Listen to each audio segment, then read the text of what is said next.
The Michael Waddell Podcast is presented by Spandau Arms in partnership with Poncho Outdoors, Folds of Honor, and Cigars International. I went over to Vandy's lodge one time and he said, "Come on in," or something. I forgot what it said. "I didn't even like my own kids. I probably won't like yours." which, by the way, that's a lie, because ain't nobody loves youngins. You are the biggest. Well, the main sign, bear. the main one said, "Unattended kids will be sold as slaves." So, and every time I see that sign, I think about the video looking at it's you brought Meyer, Mason, Andy, nephews, McCoy, all of them. They chasing everybody. chickens. They's all chasing chickens out there in the yard. It's funny. I remember that sign, but you would always bring your family. Christy got turkeys. We bring everybody down, and and all my Mason. When I told him you was coming, he was so excited. I would love to tell the story, which I would not do it on watching turkeys come back, because there has been so much emphasis put on Fox Hayes bringing the turkeys back to Mississippi and how he did it and everything about the way he did it and everything. And it is identically comparable to what I did at the plantation when I watched the last one die out the year I took the job. And then all the mistakes I almost made as they started coming back. And I hear the story of Fox, how people would ask him, "Is it enough to hunt this year?" He said, No, not this year. We got to wait another year. Mm-hmm. Well, you mess around there and you create a whole generation of 5-year-old turkeys that people think they're hard to kill because you've messed with them. No, they hard to kill because they just smart. That's right. And we all know you make a living off 2-year-old turkeys. So what he did basically was he made, in my eyes, a mistake. He might have helped the turkeys, but he didn't really help the hunters that much over there like I did. See, I tried to limit my turkeys to 10 turkeys. Mm-hmm. I'm raising 50, 60, 70 a year, and I didn't realize that all of a sudden, when I got you and Eddie and Matt down there and let y'all kill some turkeys, they were all big old turkeys. Big turkeys. Yeah. Well, what I had done is I had almost waited too long. Because them turkeys, they're going to let them 2-year-olds stay there. When right. You got land everywhere around you that is applicable to turkeys, they going.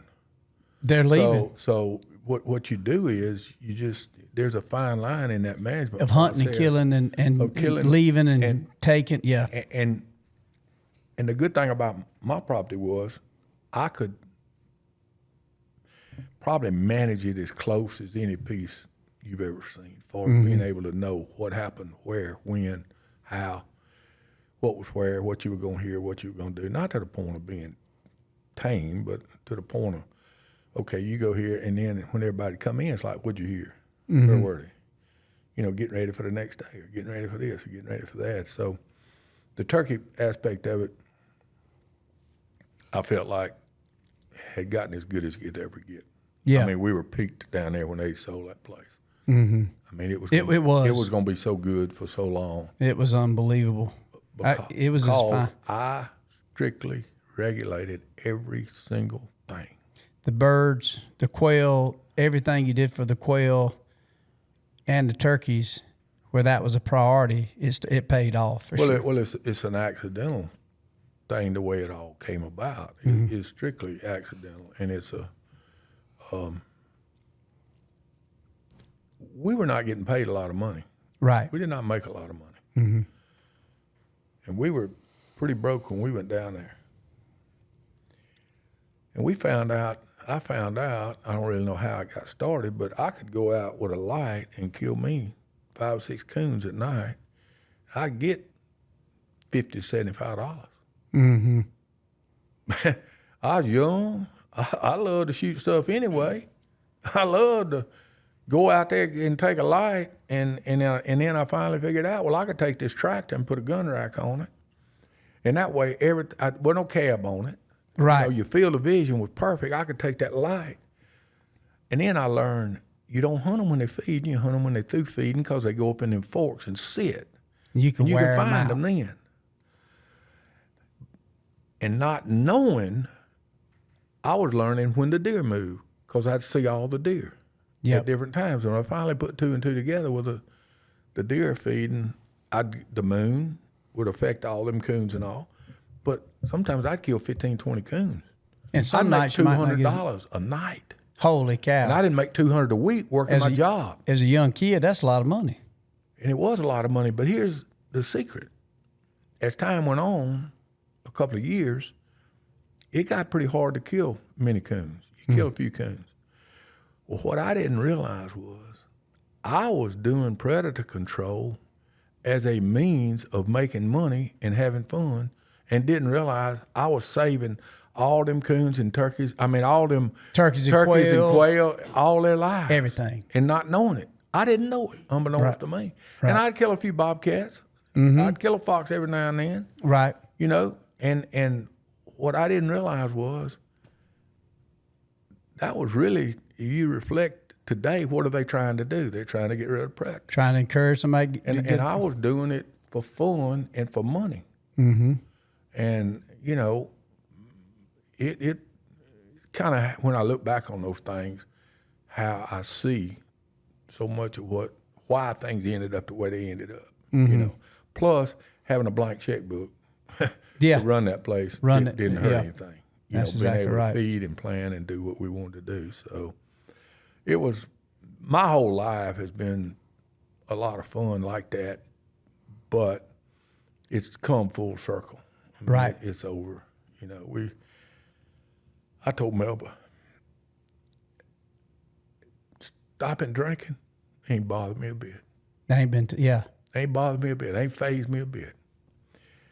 All these places we bought and sold and built and lived in, I'm not going to live a life of what if. What if I done this? What if I done that? That's behind me.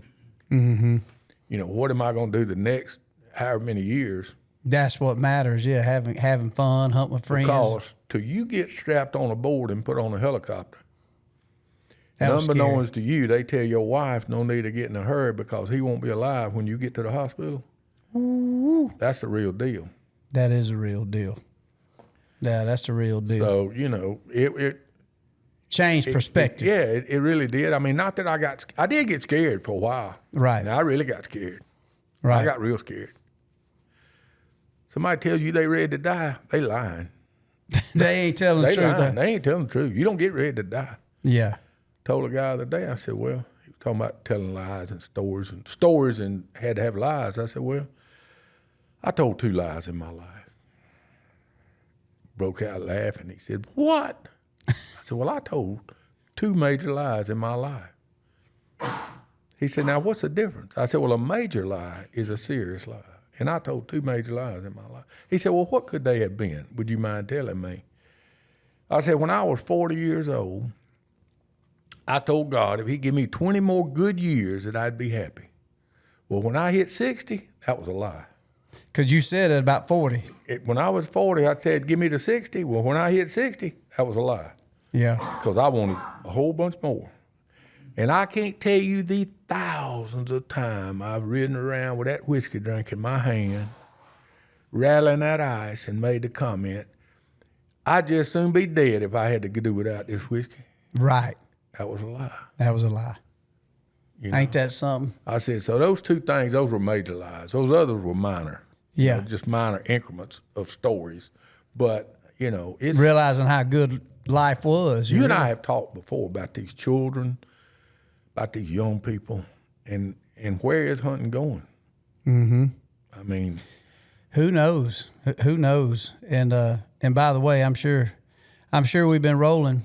And so I'll go ahead and I want to introduce the guy that you've been hearing talking. This is my buddy Vandy Collins. One is I'd like to call him a friend, which I can call you a friend, but you more like a great uncle or granddaddy, daddy. I wouldn't call you a granddaddy. You too young for being a granddaddy. Well, you have to know that you were strictly an ego trip for me. When I was told I was going to have a chance to meet Michael Waddell, oh man, you can have anything short of my wife. I mean, you know, bring Michael to my house. He can kill my turkeys. He can do whatever he wants to do. But meeting you were coming out of Central Florida. I'll never forget, and you would never dream of this, but when you tacked the first show you ever did with me, road trips, and you tacked it on as the second half of your trip to Central Florida. I think you still maybe hunt with those people. I still hunt down there. Yeah. Yep. And I said, that just makes me mad as hell. I didn't get the whole 30 minutes. I said, damn, I'm going to have to do it again now because I got to have the whole 30 minutes, I said, so people think I'm crazy when I say that, but, I have been an ego-driven person all my life to be the best. Mm-hmm. And being the best means knowing the best of the outdoor people. Now, I have been regulated to one kind of side of them, as in Eddie, Matt, Michael, Philip now, and Philip Vanderpool and that crew, because I was with Hunter Specialties for a while, fooling with them, and then got with you. And so I have watched y'all evolve, and I'm not going to say become of age. I'm going to say gray in the beard. Yeah, change absolutely. a lot. Absolutely. And I had to defend y'all a lot. A professional hunter gets a bad rap. Ooh. Yeah. And I've gone to the mat a lot of times saying, y'all just don't know. Y'all just don't understand. I said, I can't tell you the number of times I've heard, those people can stand up on that stage and yell, but they don't know anything about that hunting. I said, let me tell you something, people. Don't let them on your place. Don't turn Eddie Salter loose on your ground. Don't turn them loose on your place. But I've just, I've had the benefit of, I was young and I had a super nice place that I was allowed to maintain, and we were actually bordered by a lot of state land. We did a lot of hunting on, as you well know, in the drain, which was all state land. That's right. We actually had access to get there, but that was one of our main hunting land, Most of it, yeah. And one thing, meeting one person leads to meeting another person, especially if you got a good product. And I had a good product at the time. So through Eddie, I met Michael, I met Matt, I met the whole 9 yards, you might say, that I connected with in the turkey hunting business. But I was different than a lot of people. Most people, and that may come out wrong saying most people, but a lot of people are not going to share a turkey. No. I mean, they've got X amount of turkeys on their place, and they're going to take care of them, and they might take their best buddy they've been hunting with all their life. Well, I really enjoyed it. I mean, I probably took more people to kill more turkeys than anybody, in the country around there. That's a fact. And, but I also regulated it. I mean, I felt like I knew everything all the time that was going on, and was fortunate enough to have a tremendous piece of property joined by all that state land. Mm-hmm. And so it was an event that, as you well know, 9 o'clock we show back up at the house, eat a biscuit, tell a story, hopefully take some pictures of a turkey, regroup, go again. I told some people, I said, them boys will kill a turkey at 10 o'clock just like me and you kill one at daylight. Might kill one at 2 o'clock just like me and you kill one at daylight. And then the young ones come along, and Mason, what did we say, 6, 7, 8 years old? Probably 5 or 6 years I was of just watching a video the other day of Daryl Singletary. Yep. When we were shooting that field over by the highway. That's right, shooting doves. And y'all, he had walked over and was standing with you.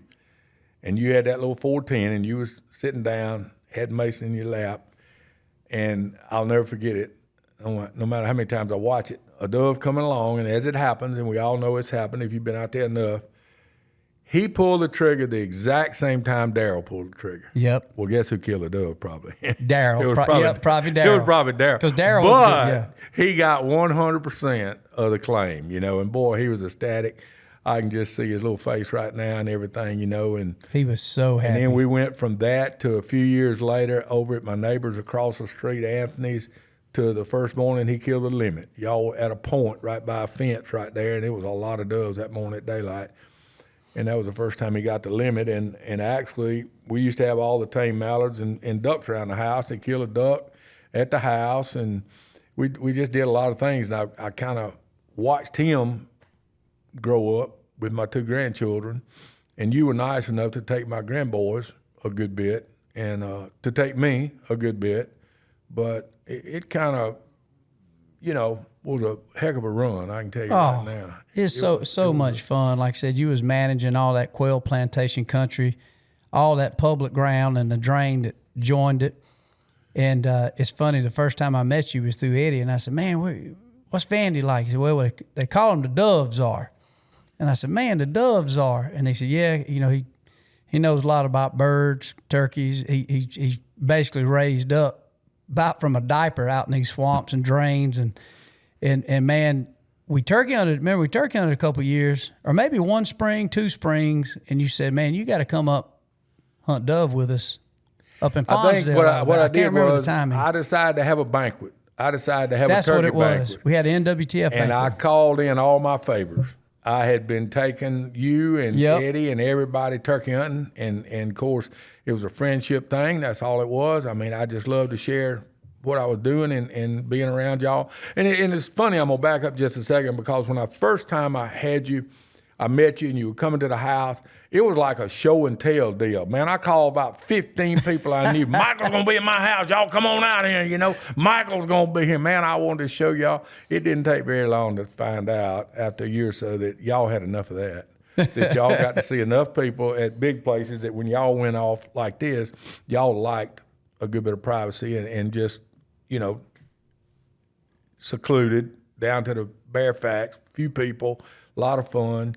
And so after 2 or 3 years of really finally getting to know you or attempting to know you, the whole kind of evolution changed. And I said, I want you to help me with my banquet. I had gotten in a bad way with these turkey banquets. And I had told him, I said, Chris Adams was my project guy. Mm-hmm. And I said, Chris, if you let me do a banquet the way I want to do my banquet, I'll make y'all some money and I'll show you how to do a banquet. We lived in a little old country town of Fonsdale, nobody. But we were 40 miles from Tuscaloosa, 100 miles from Mobile. We were kind of in the center of things there.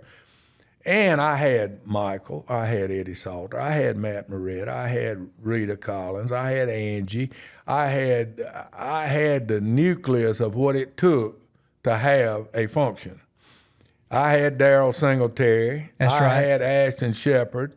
I had, the Alan Treadwell ended up winning the gold medal in skeet shooting. I had the 2 girls. Tom Knapp. Yeah, I had Tom Knapp with Benelli American Bird Hunter.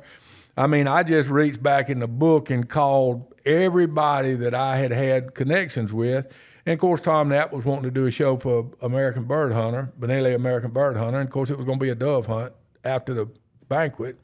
So then I decided, well, let's make it an all-girls dove hunt. So I got me 6 or 7 girls, and 2 of them happened to be great skeet and trap shooters for the United States. Both went to world the champions. Or gold medalists. Yeah. And so we ended up having a banquet that was just unprecedented great.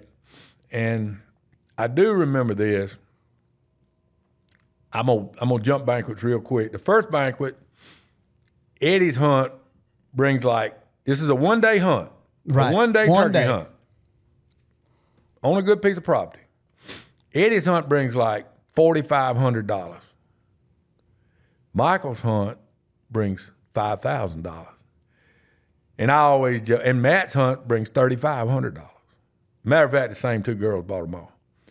And I always gave Eddie, I said, Eddie, do you always play second fiddle to Michael? I said, does he always beat you every time? And I'm gonna jump to the second banquet we had that y'all really helped me with big time. After we did that first one, that second one got huge. I mean, it got huge. It got out of hand. But Eddie was determined. He was determined. He was gonna get you. He was gonna get you. Yeah. He was the first person. He was the first hunt we sold, and it brings 63 or 6,400, and he's just licking his lips. He's got you. Yeah. He's got you now. Well, it just so happened there was a vet there that wanted to hunt with Michael. Well, them 2 girls wasn't going to let it happen. That's right. So that's right. When the dust settled, Michael brings over 7,000. I still got him. and Michael still had him. So I told Eddie, give it up. I said, you can't compete with him. He's too young. He's too good looking. I said, hell, me and you wore out, But you really helped me with that banquet. And we went on to have one of the greatest banquets in the state of Alabama. Y'all raised so much money. Won all awards, raised a lot of money for him and kind of, and people say, well, my wife especially, how much do we have to spend? How much do we have to do? How much do we have to? I said, Melba, don't worry about it. Don't worry about it. I mean, I was so ego driven. I was like, I was going to beat the system. I was going to be the best of the best. I was going to walk. You did though. I was going to walk through Nashville. In that time frame, I was going to walk through Nashville, and we won. They give like 8 awards out, national awards, and our banquet won 2 of them. And my wife, I told her, we walked across the stage at the breakfast that morning, 3,000 people there, and they call you up and you walk across the stage with the other winners of the other categories. And then you go around back, you get your picture taken, they put in the magazine, stuff like that. And she asked me, she said, was it really worth it? I said, worth every penny of it, I can tell you right now. I said, to stand up there and know that I beat everybody else and to know that I did this and that. And, it meant a lot to us. And I finally told her, I said, you kind of liked it too. I said, you didn't mind smiling, getting your picture taken. I noticed you did your hair up this morning before we got on that stage, and everything. But that's right. She was a great hostess. And, we just had the greatest help in the world, Chris Adams. And with all y'all coming, that kind of. But it was fun. Solidified everything. You don't realize even then, every one of your events, it was so fun to be at because you knew how to throw a party or a brouhaha, whatever you want to call it, there in Fonsdale. And even down in Monticello when we'd hunt just out of Thomasville, the fun that we had absolutely was we getting on doves. Did you have them dove fields manicured, which I'm super excited about some of your trade secrets because I think there's a lot to be shared. And I know you still do a lot of consulting, work with some seed companies that's got the perfect seed for quail and dove and everything. But at the end of the day, the takeaway, especially early in road trips, because you remember that was a different show where even the people I love, like Matt, Eddie, the hunter specialties, the way their shows were formatted, it didn't lend to show a lot of the fun and the personalities that we would hunt with. And so early on in my career, I was taxed with the fact that hey, go make a show. And at the time, we didn't have any budget. I might get my fuel reimbursed. And so your hunts, when we'd have Jeff Simmons down there, Hunter, his son would come, and you'd have all your family, Melba in there making a big old pot of collards and cooking a feed like you at a Southern Baptist church every day. And we was able to document that. And that is really what made, in my opinion, road trips successful. People forgot that we were shooting a turkey. It was so strange back in those days. And I had a guy, when we went back down there to do one of the shows, and we actually ended up going out there with old crazy Charlie Ward and shooting some quail. Yeah, I love old Charlie. Yeah, during the middle of the day, we shot some quail. Charlie put the gig on for us. He put the birds out. We had the dogs, we had everything. He was working at the time with some of that Piggly Wiggly. Wasn't it Piggly Wiggly Plantation? Winn-Dixie. Winn-Dixie, not Piggly. Winn-Dixie. That's Wayne right. Davis. Wayne Davis, yeah, that's right. And of course, anybody that knows Charlie Ward knows, woo. So he's a mess, man. That's a character there. He was a load, But what amazing about doing what we were doing and what you do, good friend of mine, Wayne Pope, he watched the show. Mm-hmm. He said, Vandy, I killed half those quail. Vandy, I was out there on every time we got down, but I didn't ever make it on the show. Yeah. I said, well, that's the luxury of what they call cutting and having a camera and going back to the studio and editing. I said, editing, and what you really don't realize is, and you know yourself, a couple of those events, dove hunts mainly, we would be filming a Benelli American Bird Hunter show for Tom Knapp. We'd be filming a Hunter Specialty show with Eddie Salter, and we'd be filming a Road Tripper Bone Collector show with Michael Waddell. We'd be out there filming three shows going at one time. I mean, so it's a whole lot to it, and the stories. And that was before social media. Remember, nobody's worried about social media or that YouTube. was before all that. So it was. After a while, it started off. I was ego driven, but I was really, really intimidated. I really was. Y'all may not have believed We'd it, have but never I was. saw it. Yeah, I'd have never saw it. I kind of would put a false front on, a little ranting and raving and carrying on and everything, but it was covering up being a little intimidated. And you can do like you want to do. And when they turn that big old camera, back then days, they were running those big old cameras. Oh, the big cameras beta cams, yeah. And they turn that camera in your face. You'd be amazed. Them words get a little thinner, and then that voice gets a little drier, and that old cutting up, hacking and whacking goes away. I mean, all of a sudden it's like, oh yes, I was over there, and the turkey came over here.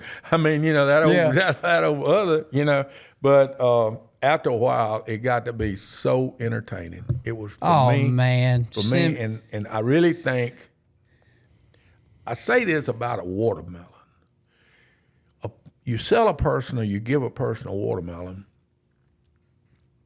and later on you see him, and he tells you, man, that's the sweetest watermelon I ever ate in my life.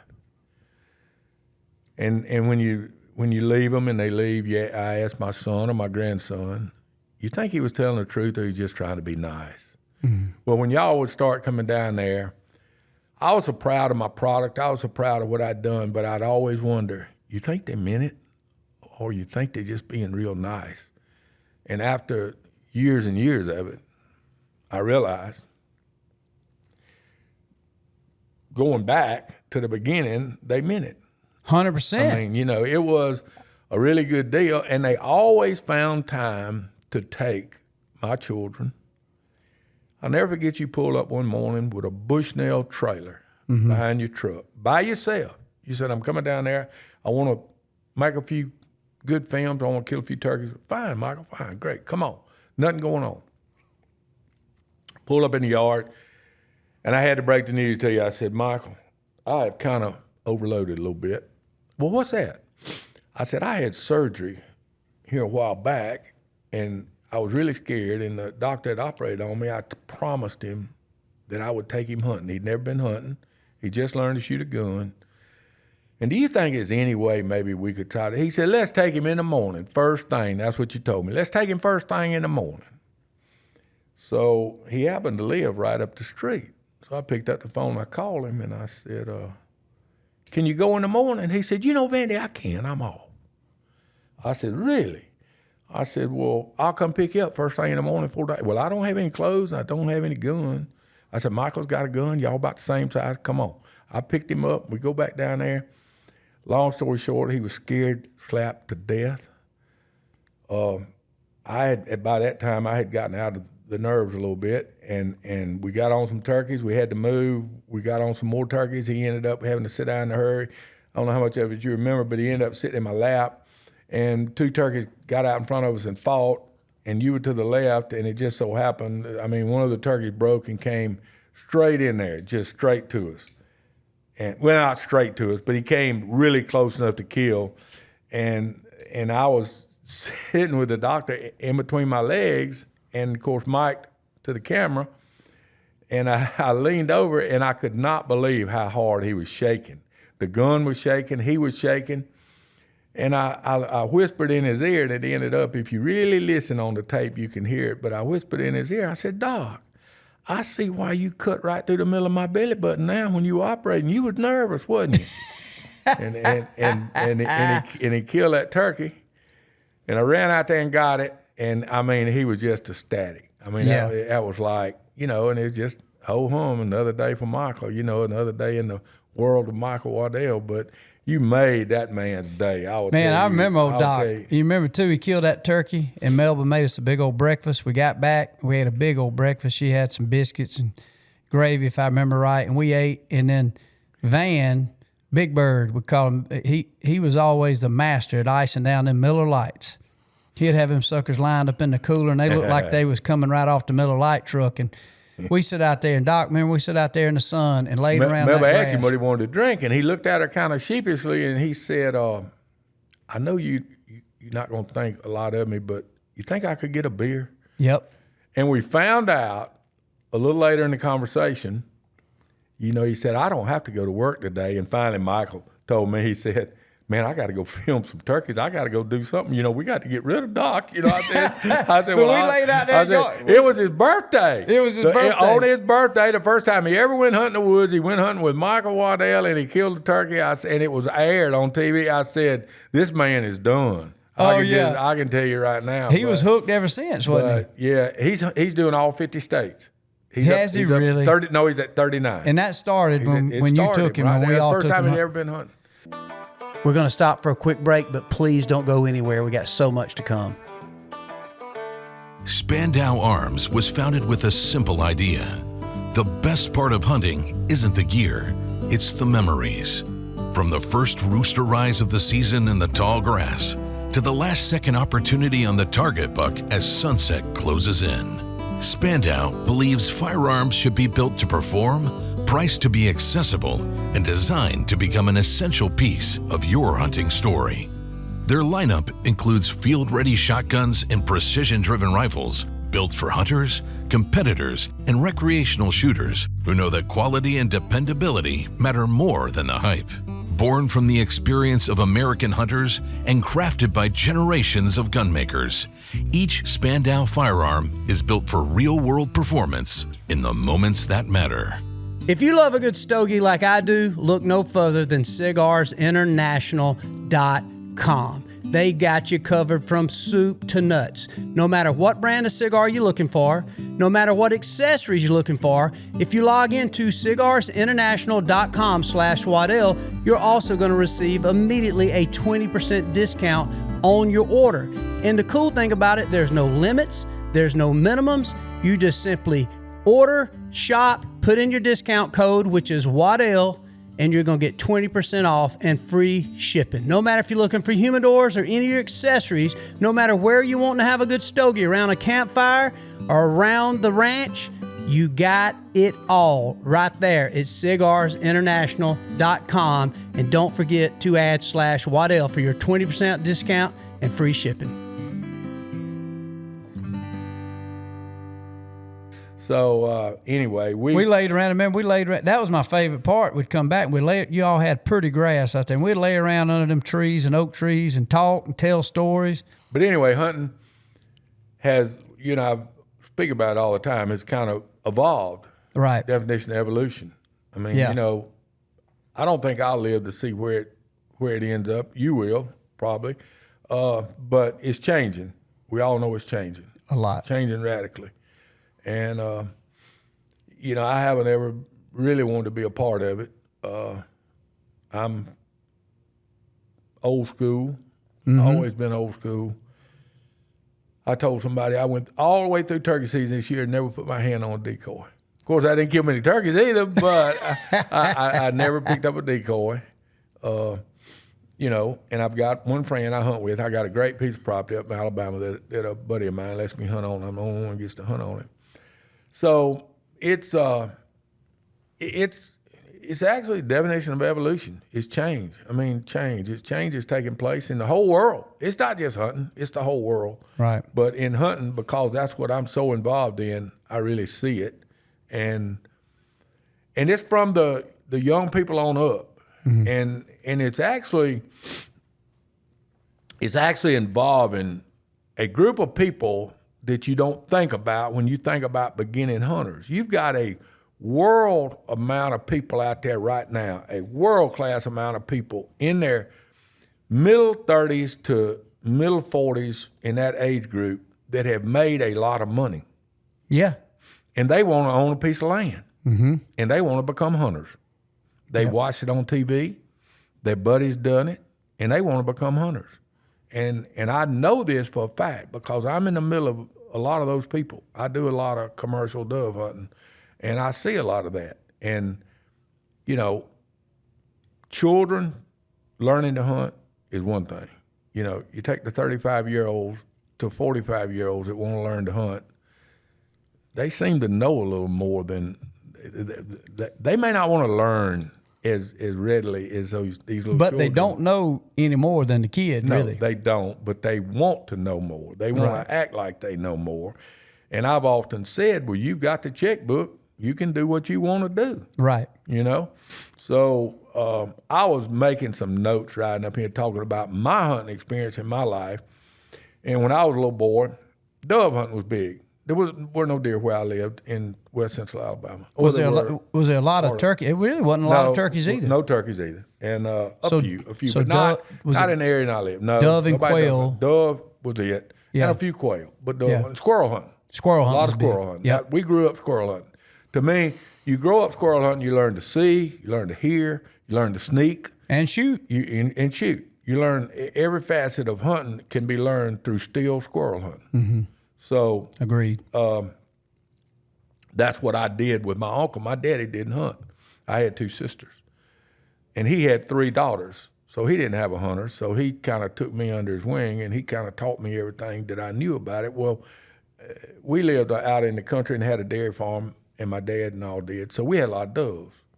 So I kind of got into that when I was young. My uncles would come and dove hunt. Everybody would dove hunt. Well, I was 7, 8 years old. I'd go out there and I'd pick up doves. Mm-hmm.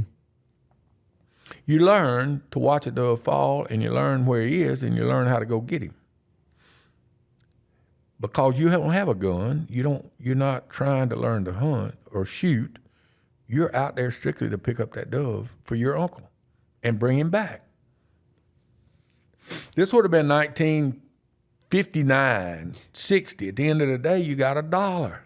$1 was a lot of money. To pick up a bird. pick up doves. You were the lab. You work for $1. You go to the Now store. back up a little bit. Back then, would it be a bona fide dove field? Or was it hunting over crops? I'm going to get into that. That's my next thing. See, back then, there was a lot of cattle farming and a lot of, in that part of the country is a lot of what they call white land, lime rock.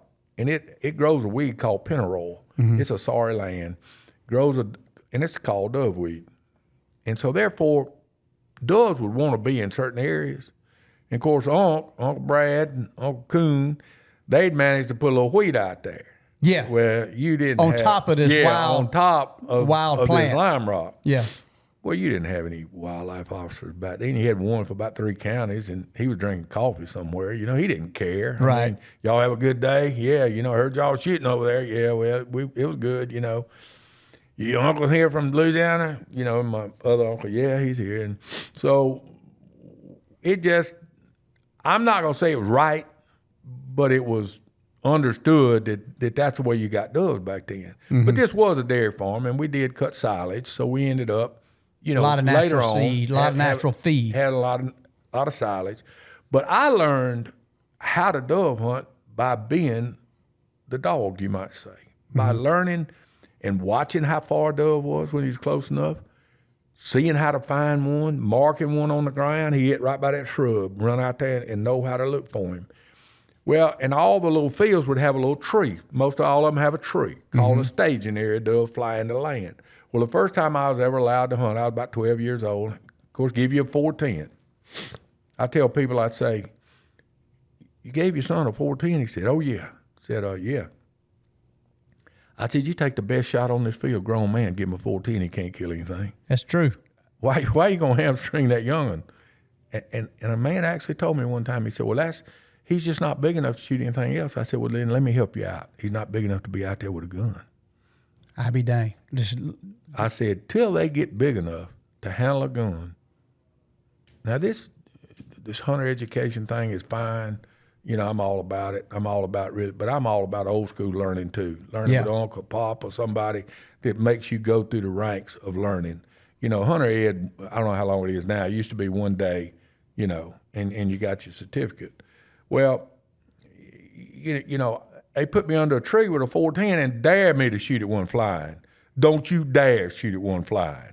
Yeah. Make sure he lands in that tree before you shoot that shell. Yeah.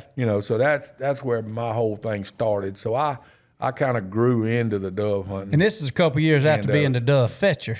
Yeah. You've been the dove fetcher I finally got prior to kill one. I'll never forget the first time I killed one. So it was but it was what I grew up in the back of my mind doing. And real quick, the way that I settled on that was as I've said, I'm an ego-driven person. I always want to be the best of the best of the best at everything. Well, I tried playing golf, and I got pretty good. But I just couldn't beat everybody. I couldn't win it all. I played a lot of golf, played a lot of tournaments, won some tournaments, but I just couldn't be the best. So I just wrote that off. And then I started shooting a shotgun. Well, I'd shot a shotgun all my life. Buddy Richard Beavis got me started at the gun club shooting skeet. First registered round of skeet I ever shot was in Los Angeles, California, with a football player named Jack Youngblood. Played with the Rams. That's right, Youngblood. Yeah, played with the Rams. Legend. He was from the town that I lived in. There. Legend. And I was out there at the Super Bowl, and I went and shot around the targets. And the guy says, "Have you ever shot?" I said, "No, sir, I've never shot him before." And I did pretty good. Mm-hmm.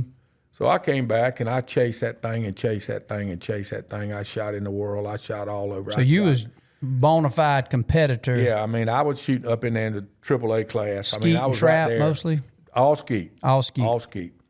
But I never could win it all. Mm-hmm. I never could stay together and win it all. I just couldn't. I asked Richard one day, "Richard, what are you doing?" He said, he was sitting on a step outside of a bar where he played music. He said, "Sit down right here." I said, "All right." He handed me some keys. He said, "Now drop those keys on the ground." I dropped them. He said, "Reach down and pick them up." And I picked them up. He said, "Now how many times would you reach down to pick those keys up and miss them?" I said, "Well, I would hope never." He said, "But do you know why?" He said, "Because that's the only thing for a split second you're thinking about. For a split second between your hand and your brain is one thought, pick those keys up." He said, "Until you can step up on that skeet station and block out everything in your life for 2 to 3 seconds and shoot that target, you'll never be able to run them all consistently every time." I mean, you're talking about a man finished 8th in the world one time. Yeah. And I'm like, okay, now we figured this out. I walk up on the station and I'm thinking about a birdie putt I missed the day before, or I'm thinking about something that I'm going to do, and then all of a sudden I call for the target and shoot it. And I was good because I just naturally shot a gun all the time. Grew up around But it. I couldn't focus. I could not focus. So that's what put me in the dove field business, building dove fields. I got to be, I consider, the best of the best. I don't argue with So, that because I've shot a lot of dove fields. I've chased it. It's been a dream, been able to do it because that's my job. Right. People don't understand. I've never had a job punching the clock. Mm-hmm. Never had one. I was a forester, graduate forester. I worked for a paper company for a while, cruise and timber. Then I worked at a plantation for 35 years, the greatest job in the world. Was going to stay there all my life, but they happened to sell it. So I came to Alabama, moved to Alabama where we had a house, and I worked for a guy there, helping him get started for 6, 8 years. And then I had some heart problems, and I had to quit. And then COVID came along. So we had to sell the lodge, and where we had, as you well know, we had apartments and a bar. We had just a really nice facility. Great setup. And we got out of the business because of my heart quit about the time COVID hit. And I was scared to death. Mm-hmm. We housed Canadian dog trainers is how we made our living, really, and my dove hunting business. And that was a part of the country these dog trainers came to train in the winter when it was good cold. climate, good weather. And Yeah, we had some good climates. We had it made. And I was a fool, and I lived a bad lifestyle, and it caught up with me. And when COVID hit, I mean, my wife was horrified. I was horrified. Nobody get close to me, And the doctor told me, he said, "Vandy, you hadn't got to worry about COVID." He said, "A cold will kill you tomorrow." He said, "You got about 8% of your heart left, and that's it." No, well, you ain't got a COVID problem. You got a heart problem. I ain't got a COVID problem. I mean, I sat on the porch one whole turkey season. You know what it's like? When you've hunted every day of turkey season for 40 years, You sit in that rocking chair for 35 days. It'll wake you up. Yeah. But I still love building dove fields, and that's all I did. And we rallied, and we came back, and I did what they said couldn't be done, and actually, I quit drinking, lost 100 pounds.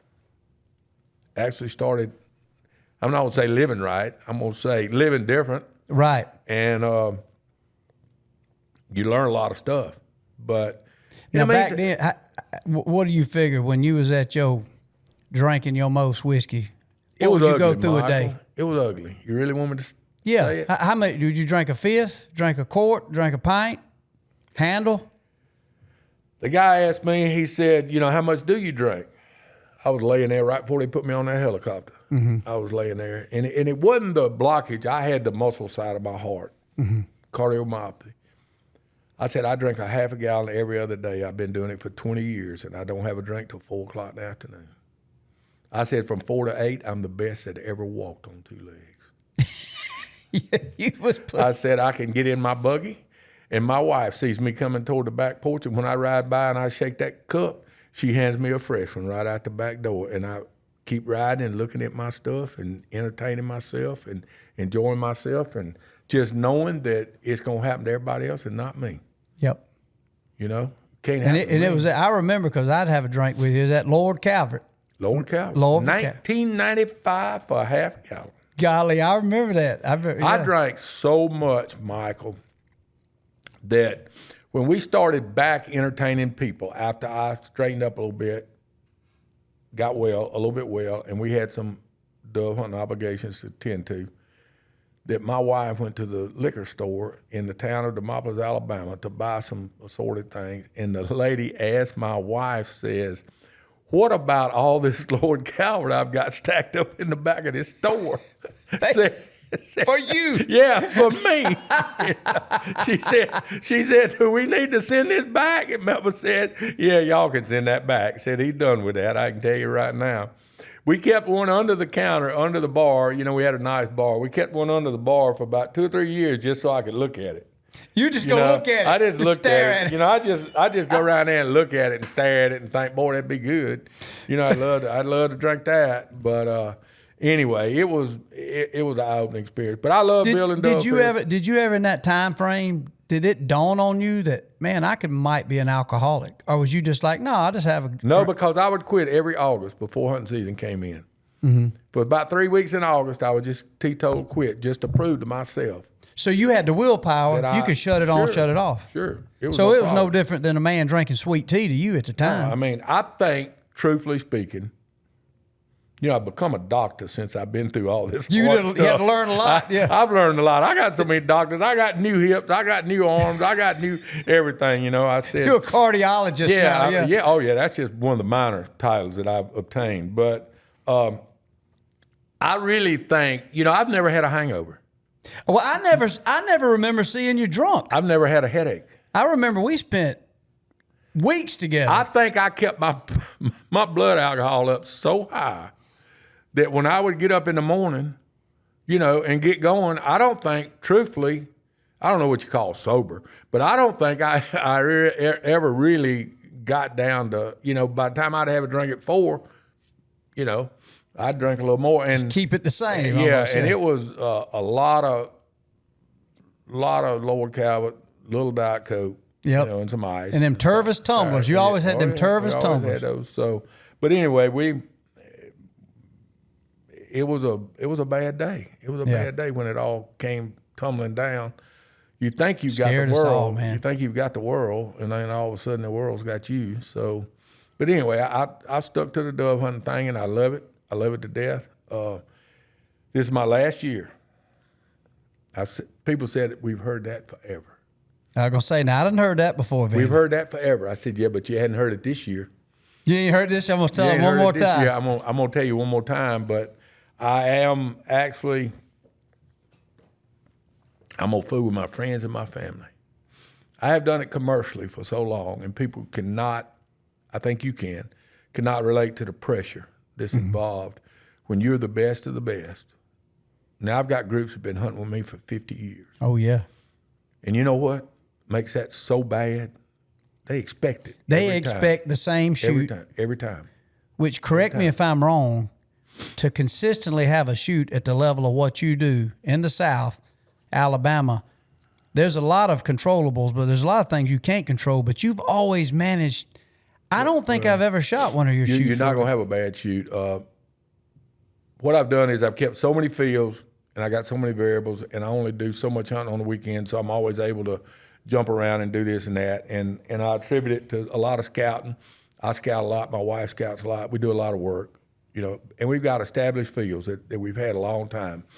I know for a fact that when I give up these last 4 fields, and I don't know that I will for sure, because I'm going to keep them for you. Family and friends. Come bring your boys or something. No more commercial. No more taking money. Because when you take somebody's money, they expect, they have purchased something. And they expect that. They may be your best friend in the whole world. But they want something in return. I feel the same that way. They even like turkey hunting. If somebody bought, like when Angie and Rita, when they bought a turkey, even though I felt like we got to get a turkey. Yeah. So I understand that emotion. So the pressure has been so great, so bad, that I've just, this year, if I hadn't already booked a 30-man safari club hunt opening Saturday, I would probably off this whole hunting season.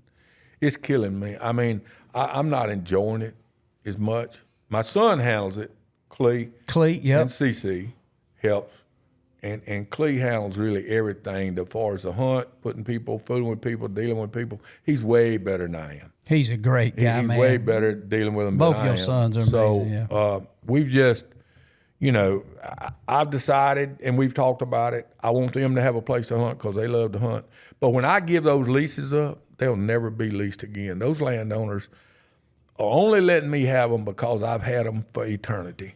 Long time. Long time on these places. And so, I don't own an acre of land in Alabama anymore. We sold everything. We got out of we got old. It just happened up on us. I didn't realize we had gotten old, but Melba and I have gotten old, and we moved down there. She had a great grandbaby. We had a great grandbaby. CC has a great little boy, and I promised her. What's that show? Be careful about on Lonesome Dove.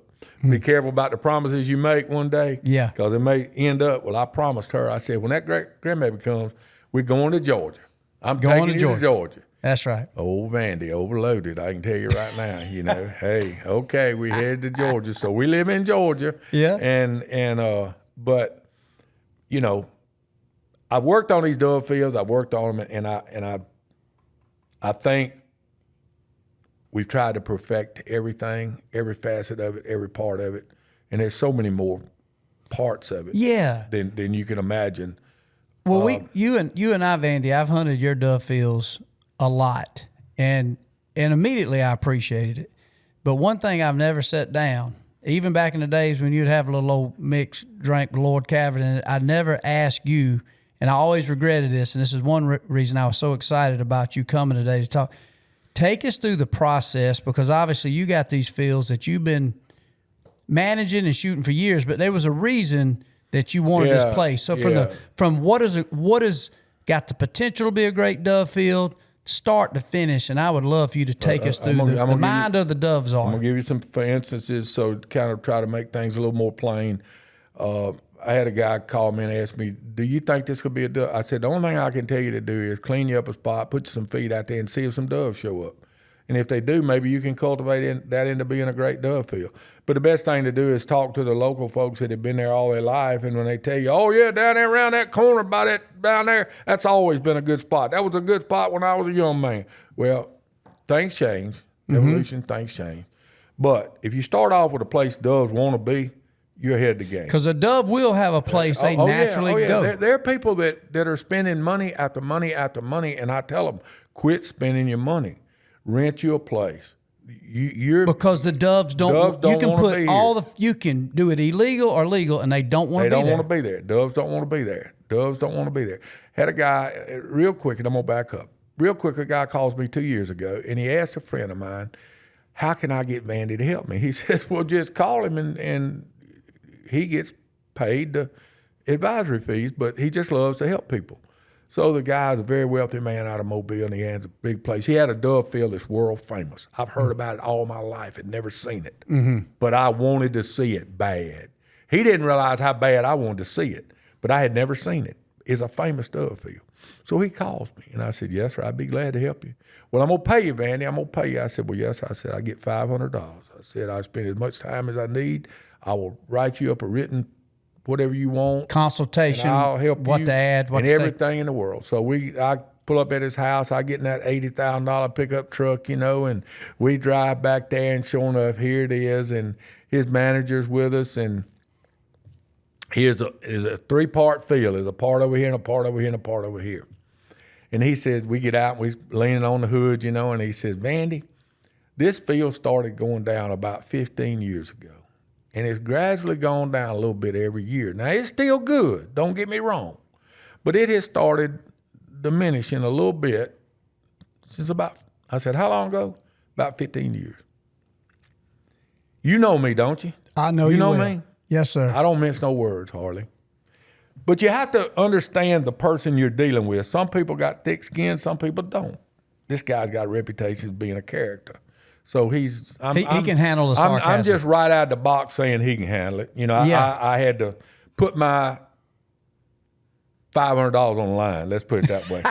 Either get $500 or get ridden back to my truck. One of the two. Right, one or the other. I said, Chris,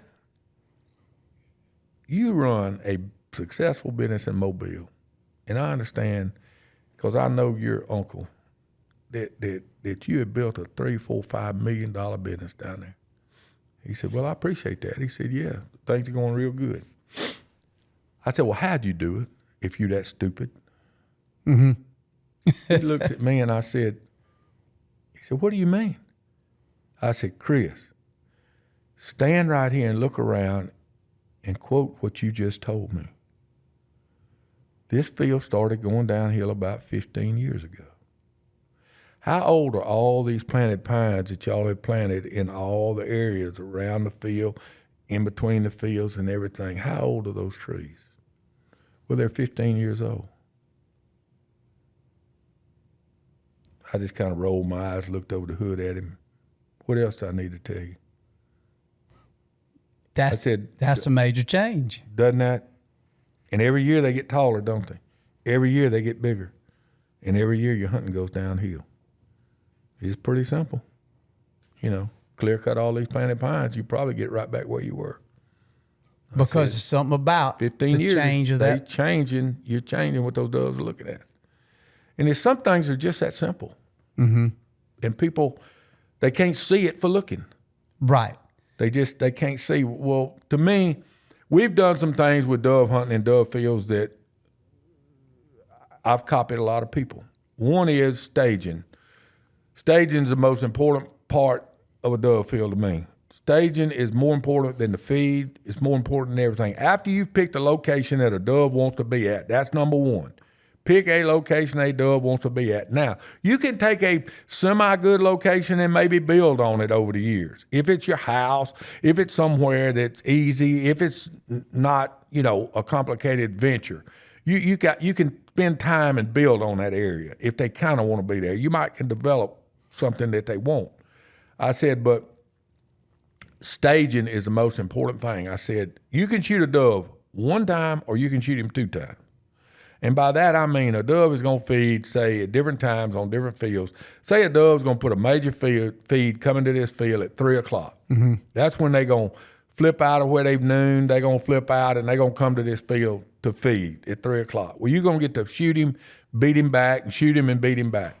Now, if you've got a power line across this field, if you've got a big dead tree in this field, he's going to stage probably about 1 or 1:30. So in other words, you're going to get to shoot this dove staging and beat them back, and then you're going to get to shoot them when they're feeding and beat them back. So that staging puts that dove in the middle of your hunters as a, and we call them suicide wires, a dummy power line. Mm-hmm. Everybody has them now. Right. I mean, you hardly go to a field that somebody hadn't got one. Hamp Smith, bless his soul, he's gone, but first one I ever saw Hamp Smith had. And he taught me about doing it. And you can hang a decoy on them. Mm-hmm. You just take up, everybody says, how did that decoy get up there? And I'm like, here we go again, like that 15-year-old tree.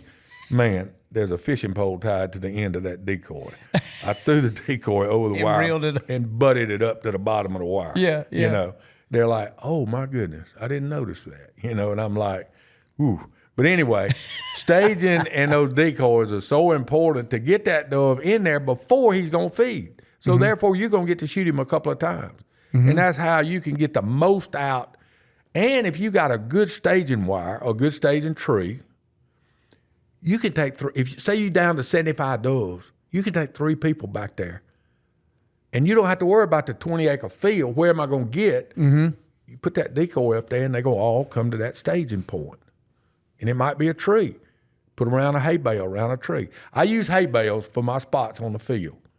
I put plastic-wrapped hay bales or my designated spots on the field. That way that's where your stakes are. That's where you want That's where I know everybody's going to be. I know that's where you're put. I know I got them the distances apart, and I got them, and therefore I know if this field can hold 14 people, and I may can shoot it with 8 and leave some of the ones out that aren't in the right places.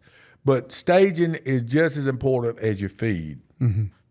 Location, number 1, staging, number 2, and feed, of course, being at the plantation, being in North Florida, coming there in 76, 78, Benny or sesame was the number 1 thing everybody planted. The seed on a roll, on a hamburger bun. Like a sesame seed. Sesame, that's sesame yeah, seed. sesame seed, yeah. Or it's called Benny. That's what everybody plants. It's high in oil, and it's a very, very good feed late in the season. You know, when a dove needs, when it's cold, raining, and he needs that oil to replenish them feathers, sesame is really a high oil seed, so it's really good late in the year. Now, they'll feed on it all the time, but it's good late in the year. But I grew a lot of Benny because of the plantation oil. When I got to Alabama, back to Alabama, I always kept stuff going in Alabama, but when I really got back anchored up there, sunflowers became king. And sunflowers are king. Sunflowers are the number 1 thing. I'm going to say 90% of the people planting a dove field now are planting sunflowers. I've noticed that. Sunflowers are tremendous. You know, and here's where we go in my next stage of my life is I've planted sunflowers, I've dealt with sunflowers, I've dealt with clearfield sunflowers, which is as I told you earlier, you got Ford cars, then you got a Ford Escort, you got a Ford Taurus, you got, how many different Fords do you have? So many models. Well, you got clearfields, and then you got different varieties. You know, I deal with a variety called Destroyer, and they're grown by 2 gentlemen actually live in Nebraska. 70% of them are grown in Turkey. Really? 30% of them in California. The seed. The seed itself. And it's a process just like is in growing hybrid corn.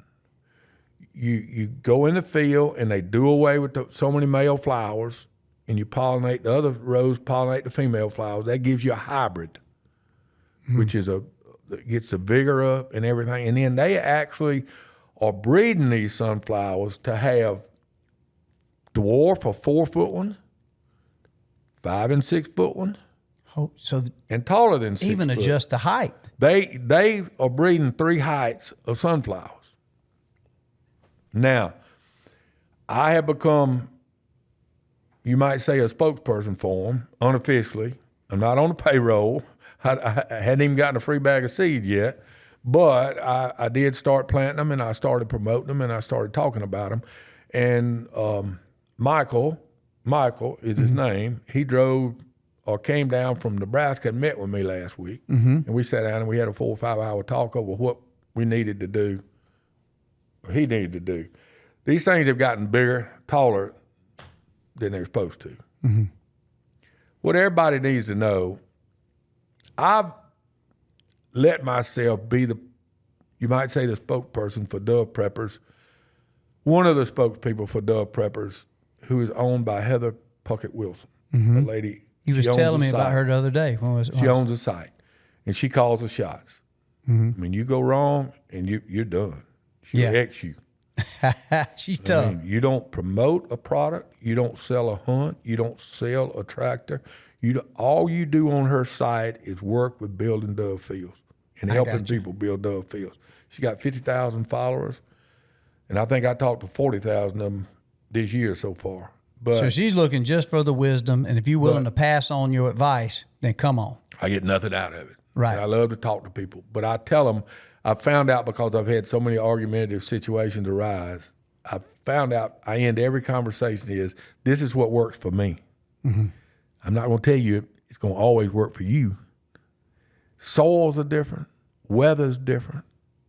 Moisture's different. Everything's different no matter what part of the country you're in. And you got to understand there's so many variables in growing it. All I'm telling you is this seed manufacturer, company, grower, whatever you want to call them, they're working really hard to have the perfect hybrid that will fit everybody's need. Now, they grow a lot of production seed that are grown in North and South Dakota where they have your oil crushing factories and things like that. Making They growing hundreds of thousands of acres where we're growing 5 acres. So they're maybe. growing them some of the seeds that we eat, like in a David or Spitz. That's one of their products. So, but anyway, we're working together to try to perfect what the hunter wants. And the best we can tell that what the hunter really wants is a short flower with a big stalk and a big head that'll stand wind, weather, time, and you know, be good all through hunting season. And you know, they're really going with a good hybrid. They're doing all they can do. They don't rebag seed. They don't sell last year's seed. They don't, you know, they stand behind what they do. And, you know, like I've been told, if you're going to promote your product, you got to promote a good product. I mean, and your seed is the most important part of your dove field. And I have so many people call me and say, I went to Tractor Supply and bought a bag of seed because it was $40. Your seed was $200. All right. Go ahead. So this is a different seed. It's not like going to the feed store and buying a bag of. You can't spray no, these clear fields they do have a chemical in this year. They got several chemicals. You can spray over the top, and it's the equivalent of Roundup Ready. It's not Roundup Ready. Don't get me wrong. It is not Roundup Ready. Mm-hmm. But we use a chemical that we spray over the top of them that does away with grass and weeds. So they're treated almost like they're treated like Roundup Ready. Is it glyphosate? Glyphosate. It's no, not. It's not that. It's not Roundup. No, not that. But there's a chemical that, and it's so many generic. You know, Cadrade is your basic ingredient that you can spray for the broadleafs and whatnot. And then there's a grass herbicide that you can spray. And will do away with all grass and won't hurt the sunflowers. Me personally, and this is going to come out all wrong, I'm not a nature buff. I'm not an idiot about things and whatnot, but I am trying to gear my chemicals down as much as I can. And I have found that if you prep your field really good, your ground really good, get it all grown really good, pretty, nice, dirt, and plant it, you got less weed problems than people that go in and plant a dirty field when they start. Mm-hmm. So I'm saying diesel fuel and soil at tractor time is better on the soil than all the chemicals we keep putting in it. Mm-hmm. That makes sense. Yeah, I think we've gone overboard with chemicals. I agree. We're starting to prove it with a lot of the studies and stuff. Yeah, I mean, you know, I'm not saying that you can farm without it because we've lent ourselves to know you can't. We might need to, but you know, but anyway. And this year we had a really strange thing happen. Not strange. We had something happen. We had a very slow last phase in West Central Alabama, and it was dry. It's never dry in West Central Alabama. Anybody who's been up there and hunted knows that your boots get pulled off in the mud. I mean, it's terrible. Well, it was dry. So I was able to take all my fields and disc them down. End of January, 1st of February, I had all my fields dished down as pretty as you ever want to see, ready to farm in the spring. Well, we had as many volunteer sunflowers come back as you've ever seen. So it immediately started growing back? It immediately started growing back. Well, I've been in a really heated discussion about this for 2 years. They're open pollinated. They're not hybrids. They're not going to have the hybrid vigor that a hybrid's going to have. A lot of them are going to be multi-flowered, which 6, 8, 10 flowers come off one stalk. They don't have any seed in them. But now occasionally a bunch of them are going to be a big old pretty head. And I told But Michael, won't have the seeds. I said, Michael, I said, tell me how I'm going to explain this to the person that calls me and says, and I'm one of the people. I've got a patch of sunflowers right here that's absolutely gorgeous. I didn't plant it. I didn't fertilize it. I didn't put chemical on it. It just came up on its own from last year. I didn't spend any money on seed, no money on fertilizer, no money on chemical. Mm-hmm. What am I going to tell that person?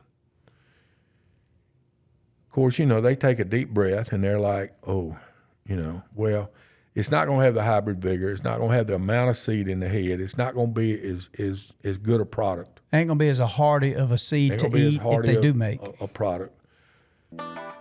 We're going to stop for a quick break, but please don't go anywhere. We got so much to come. A wingman flies close with unwavering dedication. At Folds of Honor, a wingman stands with families of America's fallen or disabled heroes. The burial flag given to their grieving family is folded 13 times. As a wingman, your $13 monthly donation provides scholarships to their spouses and children. 13 folds, $13. Become a wingman. Join today at foldsofhonor.org. Spandau Arms was founded with a simple idea. The best part of hunting isn't the gear, it's the memories. From the first rooster rise of the season in the tall grass to the last second opportunity on the target buck as sunset closes in. Spandau believes firearms should be built to perform, priced to be accessible, and designed to become an essential piece of your hunting story. Their lineup includes field-ready shotguns and precision-driven rifles built for hunters, competitors, and recreational shooters who know that quality and dependability matter more than the hype. Born from the experience of American hunters and crafted by generations of gunmakers, each Spandau firearm is built for real-world performance in the moments that matter. It's simple. Poncho Outdoors makes amazing shirts and things that we can wear that feel good, they look good, and they fit great. I love wearing poncho shirts. I wear them for everything, whether it's a night out on the town, hunting, fishing. You got every different color you could ever think of. No matter what your body type is, the shirt's gonna fit great. They don't put on just like a big tent. You can get them, they fit you good around the arms. You can get regular fit. You can get slim fit. You can get sizes all the way up to 3X. And I promise you, when you travel with them in the way they don't wrinkle, where they're breathable when you wear it, even if you're looking for a good flannel, even for some good cotton material, they have you covered there. So be sure to go to ponchooutdoors.com/Waddell. You're going to get an amazing discount, $10 off your first order, and free shipping. Once you buy one of these shirts, you're going to turn around and want to buy 5 more.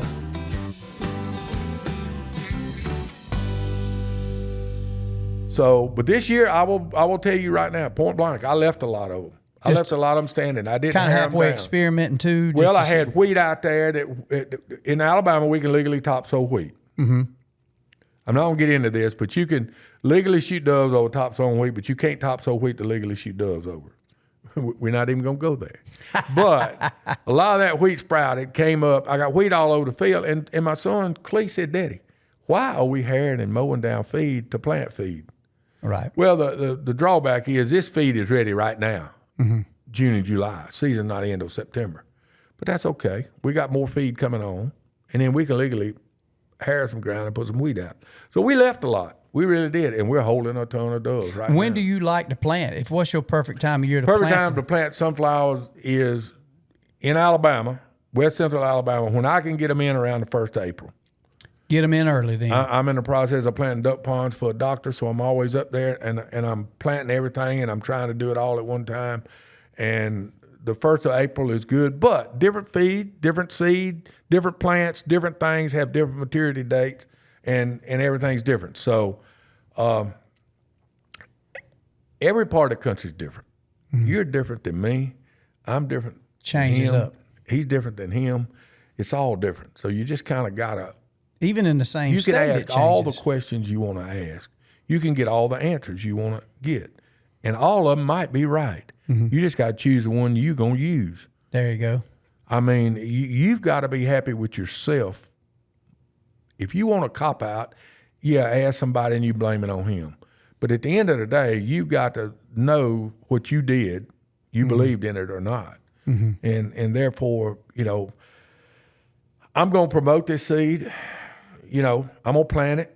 They don't give me anything. I don't get anything from it. I'm not going to say that if somebody came up with a golden child that I may not try it, but I don't think I'm going to get one any better. Right. There's a lot of seed that aren't as good, and it's all coming. So like the other day, I went down to the feed store. I was buying some chicken feed, some dog food, and I was thinking, man, I'm gonna plant me some sunflowers. Now, I wasn't even planting a dove field. I was just gonna plant some, mostly for my wife. Just they're beautiful. Yeah. And it was just some black oil sunflower seeds. Didn't pay much. Well, they'll grow. They're fine. They're great. But they'll be pretty. They're not like this. Well, no, they're not the same as the Troyers. Ours this year were around anywhere from $180 to $200 a bag, depending on where you were, what the freight was, and everything. You're right. I think those are $40. You're looking at a $40 bag of sunflowers, and we got people posting day after day after day on our site, gorgeous black oil sunflowers they bought at Track Supply. That's right. They want to argue with me to the bitter end. I'm like, hey man, you beat the system this year. Yeah. Keep on. Right. Keep on. See who wins in the end. You won this one, but keep on. Right. What you do is why do you plant a dove field at the same place over and over and over? Because it's the place the doves want to be. That's right. This is my dove field. It is good. Therefore, you lend a disease in the ground. You lend a, creating problems. And if you can start with a better seed, a better product to start with, you got a jump start. So to liken it to us a little bit, and I've always noticed this about all wildlife, there's certain things animals love. Like I've always noticed, if you have chufa, and then you could have cracked corn right by the chufa. The turkey walk through the cracked corn, they're going to get to that chufa because it's same with me. I like pizza, but on the buffet, if it's just a cheese pizza, but you give me one, got some banana peppers, pepperoni, some Italian sausage, that's what I want, and probably me and you both going to belly up. Don't you think wildlife have that same? Nothing is better for a turkey than a chufa if you don't have hogs to contend with. You're right. Now, hogs will make you wish you had never planted the chufa. You will, because they will find them from 10 miles away. They might like them more than turkeys. They are the number one without a doubt. And they love them. And they love them to death. And it is, this is not right. And I'm not going to tell you I haven't done it in my life. But what they've done is they've become a legal baiting source. It's a legal bait. It's a legal bait because you can plant them. And now I'm going to go ahead and spill the beans for everybody that doesn't know, which everybody does know. People are planting mock chufa patches in the spring. They're going out there harrying the ground and planting, which is illegal planting. They're legally planting. They're legally planting chufa. They're not mock patches. They're just planting patches in spring turkey season. Mm-hmm. And you know what a turkey, when he sees plowed ground, and when the first turkey finds them, they're on generally them. The ones that you plant and make that they come to in the end of the summer and the fall, usually they get found by a coon digging one up or a squirrel digging one up. You have to uncover a few of them. I've actually gone through fields and pulled them up where turkeys could find them. And then once they find them, they're digging like they're there. Well, the sunflowers to me are what a dove prefers. I mean, I was going to say, on the dove, do you plant anything else besides sunflowers? I'm this year going to plant some brown top because of the rain and the problem I've had. But in Alabama, here we go again. They legally allow us to hunt over top zone wheat. So you can top dress it. There's a lot of stipulations here now. Is there a time frame? Well, there is, but it's so far-fetched. It's like starts in August or something and it runs all the way through November. Is your planting window. Auburn regulates, our game laws that we have to go by in the state of Alabama. So that's what they've done is to eliminate problems. They've just jacked it here and there, and that's what's legal. So, and by what I said, what I mean is, well, Roll Tide guys ain't gonna go by that no way then. Well, they're gonna look for a loophole. But anyway, you can shoot over top zone wheat, but you can't top zone wheat to shoot over. In other words, you can plant a mine reclamation. You can plant a erosion control. You can plant a food plot. You can plant anything in the world. Well, how can you legally decipher that? Is that the rub? All you've got to do if a wildlife officer walks up to you and says, "What's going on?" Don't say, "I put wheat out here in the hunt over." That's against the law. I planted a food plot. I've got erosion problems here, and I did it. As long as you say, I planted did it. one of the above, you're fine. You know, we heard of a guy that just laughed, and he said, ha, ha, ha, ha, I know you can hunt over weed. I put weed out. Ticket. You cannot. But just don't say it. It's in the presentation. It's in the presentation of what you're doing. But you can only do it one time. Mm-hmm. Like, you know, if you're going to topsoil this area right here. You can't keep adding. You can't keep adding to it. Right. Like I said, there's a lot of minute regulations that go with it. Now, you can have a buffer and another field over here. And then you can have another field over here.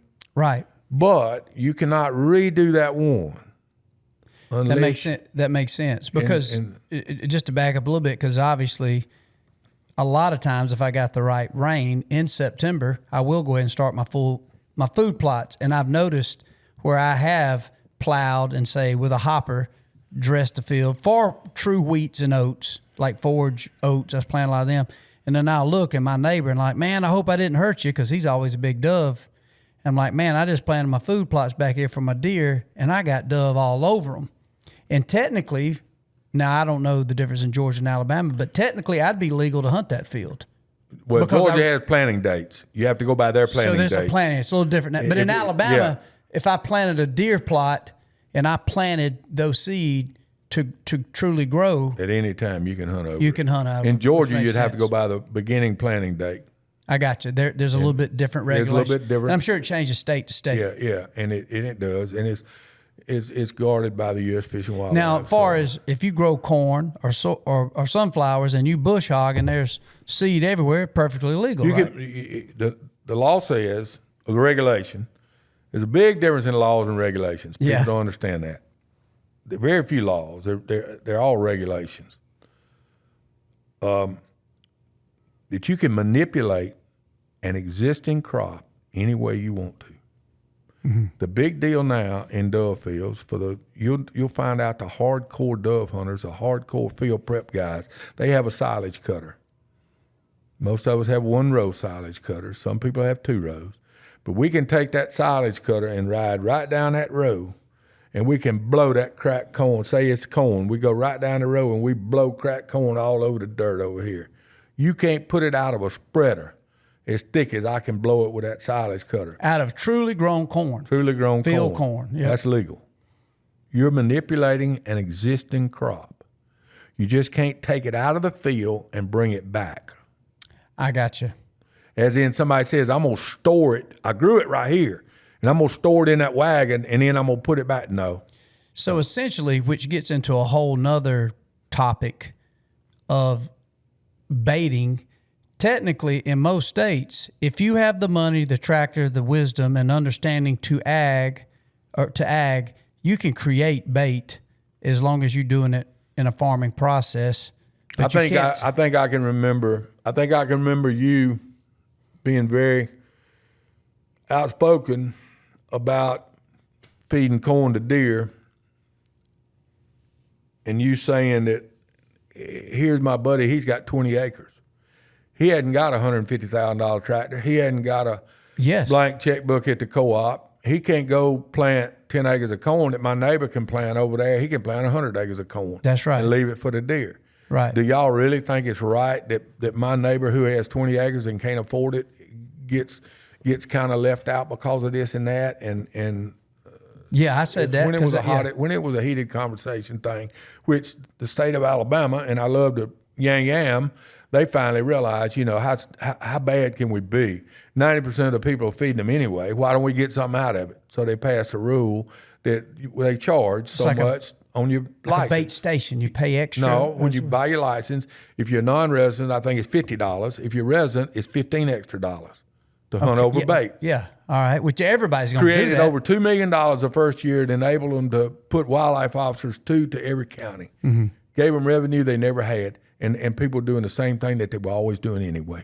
They were doing it anyway. And they were freeing up wildlife officers to do other things, as in people that were poaching, people that were trespassing, instead of running around chasing people that were putting corn out there. Because they could have checked almost every deer hunter. I said almost. Almost. and found corn.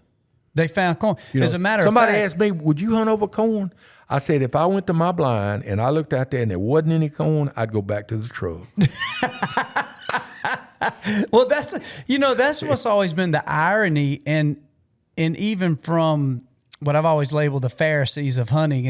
And here's a good thing about America, especially. We can all agree and disagree, but I've never completely wrapped my arms around like baiting, which it's a big movement now. I mean, there's people on the podcast as we talk, they're big farmers. Now they're writing down every note you tell them. But if you were to think about the top dressing, like, well, that's cheating. Like, well, wait a minute.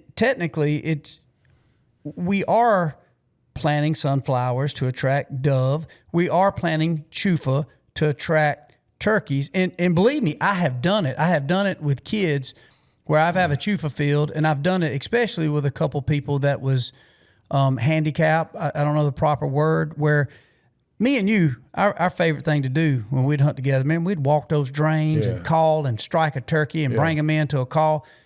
But everybody couldn't do that. But there's several times it was even against my nature. I would go sit on a chufa field, perfectly legal. And it wasn't my skill set. It was maybe my patience and keeping a kid that maybe couldn't walk, or somebody that was impaired, that I could say, just sit still. And they're coming. I don't know what time during the day, but well, now you got a camera you put out there, and it tells you exactly what time. Exactly, because he's a creature of habit. And so I can set, But yet, if I took a little seed weed or Milo and put it out there, well, the game warden is going to obviously, social media wars, you're hunting over bait, but it is bait. Same with deer. I mean, I've heard that discussion. Yeah. I love to say argument. I've heard that discussion so much, but let me tell you my side of the coin. I want to hear it. Yeah, I do. My side of that coin is, you're exactly right. Mm-hmm. Is it fair for a person with enough income to be able to build a diked duck pond and plant corn and put a blind out there in the middle of it and pump it full of water and shoot a duck, yet the man over there that's got a farm pond with fish in it, he can't put corn in the edge of that pond? Correct. And hunt Another over great it, example. Another great example. Baiting. Yep. Well, this is the other side of that coin. I am the person that is a professional dove hunter. I am in the commercial dove hunting business. Right. This year from my last year, I'm gonna say that again. Now, I don't believe that. I don't want you to be able to get out of the office on Friday afternoon, take your suit and tie and put it in the car and come out there with a bucket of wheat and be even with me when I've spent $5,000 on this field, planting, sweating, growing a crop all year long, and all of a sudden you're going to be on the same even keel with me. Right. But all you've done is walk out and buy a bag of wheat. That's correct. Now that's the other side of the coin. I agree. Which one's right? Which one's wrong? Hey, that's why lawyers basically can argue either side of a case. You can take a lawyer and sit him on that bench, or you can sit him on that bench, and he can argue either side of the case. That's why they what they are called. I have dealt with the state of Alabama, and I was asked to help the state of Alabama with small game, with dove stuff, advising one thing or another. And landowner rights is the biggest contested thing in the state. Unbelievable. What right does a landowner have on a property lines, Jimbo and I did a radio show for 2.5 years. That's hard to believe. 2.5 years every Saturday morning. 2 hours every Saturday morning. By the way, I went 2.5 years, never missed but like 2 shows, and never cursed. And it was live. It was live. It was live. But we had a wildlife officer that Jimbo loved to call. He was in Choctaw County. And Jimbo loved him. And he was a nice guy because he would talk to us. I'm going to use the word John.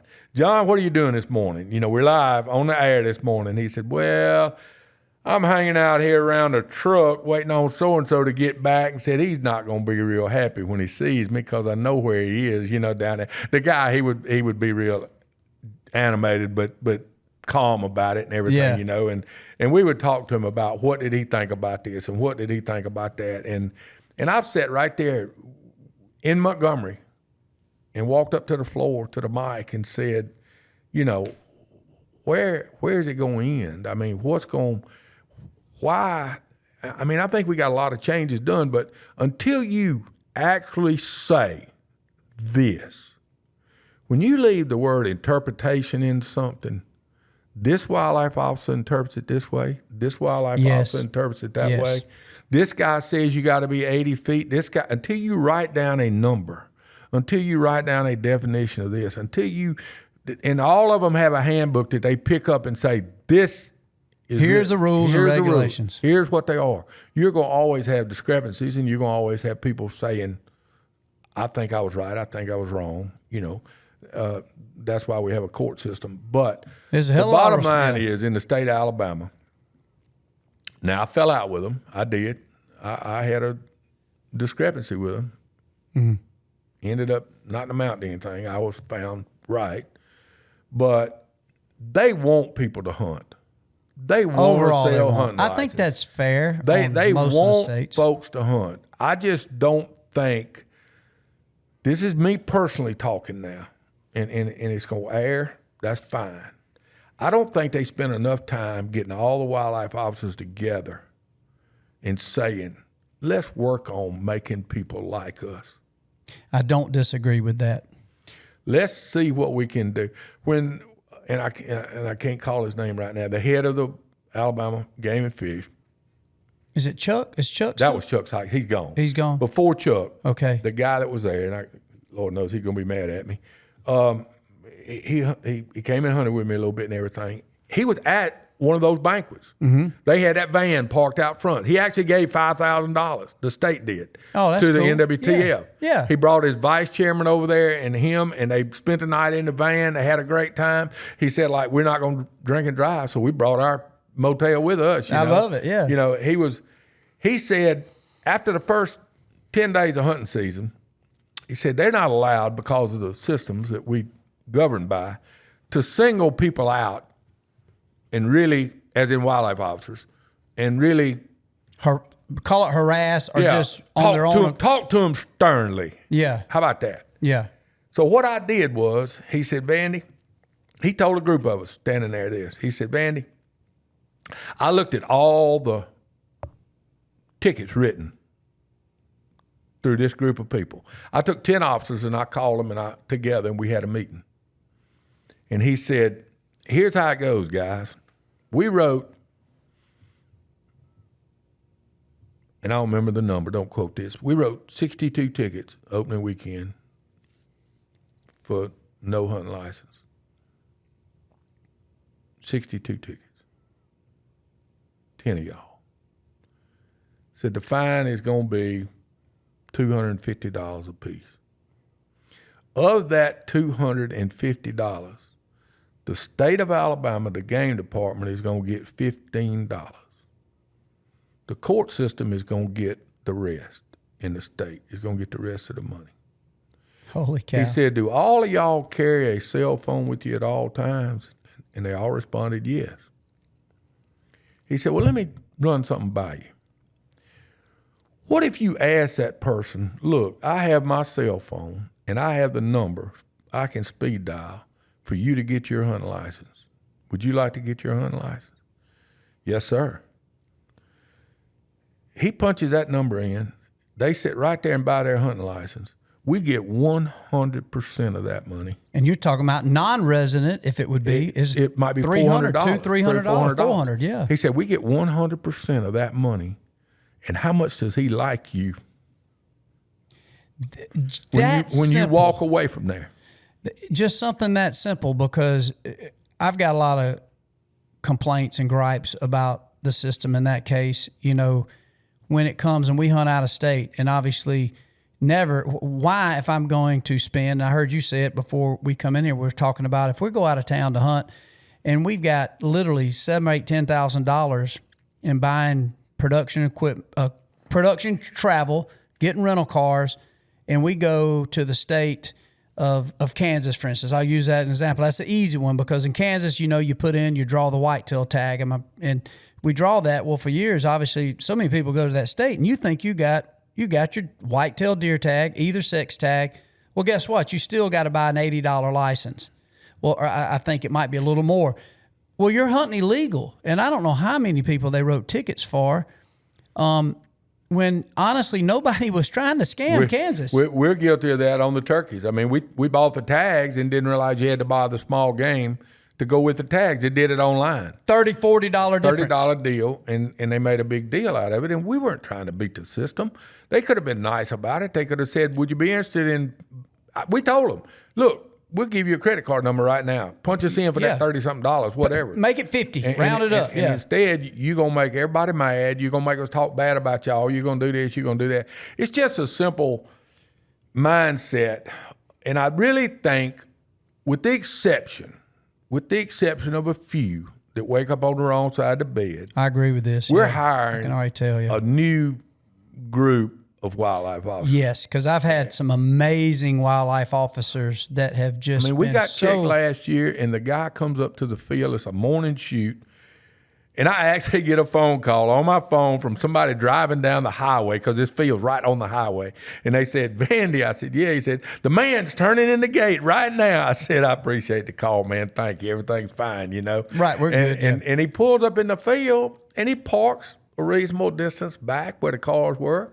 He walks out there, and I tell everybody on the field, about 6 people, I said, put your license in your shirt pocket. You know, That's right. Which now most people have it on their phone. Correct. I said, you don't have to quit shooting, but when he approaches you, unload your gun, have your shells in your hand, if it's over, under, automatic, whatever it is, blah, blah, blah. So I meet the guy on the way to the field, and he introduced himself. I introduced myself, and he says, it was opening of teal season. He said, well, I was on that road over there listening for teal hunters, and I heard all this shooting, and I just figured it was teal hunters. Y'all dove hunting, aren't you? Here we are out on a broad open hill, you know. You see us easy. Doves everywhere, and he's like, y'all are dove hunting, aren't you? And I'm like, what? You're right on top of this, you know. No, not really. I better be careful. Really, he's a nice guy. Great guy. Ended up being a great deal. And I said, my name's Vandy Collins. He said, oh, I know. You know, I said, I don't own this land. Right. I said, here's my license. I rent from Jimmy Seeley. And he said, well, that's fine. Everything's fine. He said, y'all having a good hunt? I said, yes, sir. He said, I said, that's my son right there, my grandson. I said, and these guys are mostly all from Florida. And he said, fine, thank you. If you don't mind, I'm going to make a little quick loop around the field, and I'll be right out of your way. I said, hey, man, thank you. And every time he approached somebody, they would have their license either on their phone or in their hand or something. He would, he'd look at the bucket and he'd say, how you doing? I'm doing good. I got an 8. Fine. He says, your gun plugged? He never would even put the shells in the gun. Right. Is your gun plugged? Yes, sir. Thank you. You have a good day. And he'd keep walking. And he looped around the field. He did his job. Everybody did his job. But was cordial. Walked by my son. They visited for about 5 minutes. Actually, my son shot. He told him, he said, shoot that one. And he shot a couple while he was standing there. He said, man, y'all have a good day. And, I can really appreciate somebody like that. Me too. I mean, I can tell you, he's on my, anybody says something bad about him, they got to prove it to me. Right. But we weren't doing anything wrong. Right. I mean, we were legal field, had your license. Everything. Yep. But I think so much of the time we've had some, like the one I had trouble with, that this guy had took his place. He retired, so you know how long he'd been with him, and he had just he was mad. He was just mad at me in general. Just mad. He just didn't like me. Possibly maddest the world, maybe. I just don't like Vandy. I'm gonna go bother him. And somebody said, he was in your field. I said, I know he was, and the field's legal. Yeah. I mean, somebody told me ahead of time, and I got 7 guys out there, and the guy pulls up at daylight. Pulls up in the middle of my field and cuts his lights on. Oh, you can say that. Yeah. And I'm like, ain't nothing good gonna come of this. Because now that's on the edge of harassment. Yeah, and I walk over to the vehicle, and he says, Vandy, this field's not legal. I said, oh, it's legal. I know it's legal. He said, well, you tell him. I said, no, I'm not telling him anything. You get out if you want to check them, and you walk around the field. But in the meantime, please back this truck up out of my field. Mm-hmm. And matter of fact, I picked the phone up. I called. It was breaking daylight. We were just shooting a time or two. I called Chuck Sykes, and I said, Chuck, this ain't right now. I'm telling you, this ain't right. I told that man, I said, you costing me $3,000. Mm-hmm. Is what these people have paid me to hunt here today. I said, now you need to understand that I know what I'm doing. And I said, you don't need to do this. You don't need to do this. And my son walked over there, and I was as calm as I could be. I said, look, you just don't need to do this. Nothing good is going to end up for Right. this. I said, because you know I'm going to win. You know, and you don't need to stop this hunt. Well, he makes a comment, you got plenty of fields, you can take them somewhere else. I said, no, it's breaking daylight. We're here now. But he was just a case of one. And then, of course, this great one took his place. So it's, you know, and we did. He wrote me a ticket for something, and I went to court, and they tossed it, you know. What I don't, and I get a law's a law, regulation is a regulation, rules are rules. No different if you're on the highway and you're speeding or you're doing something or run a stop sign, red light, so on and so forth. There's a situation we run into every year.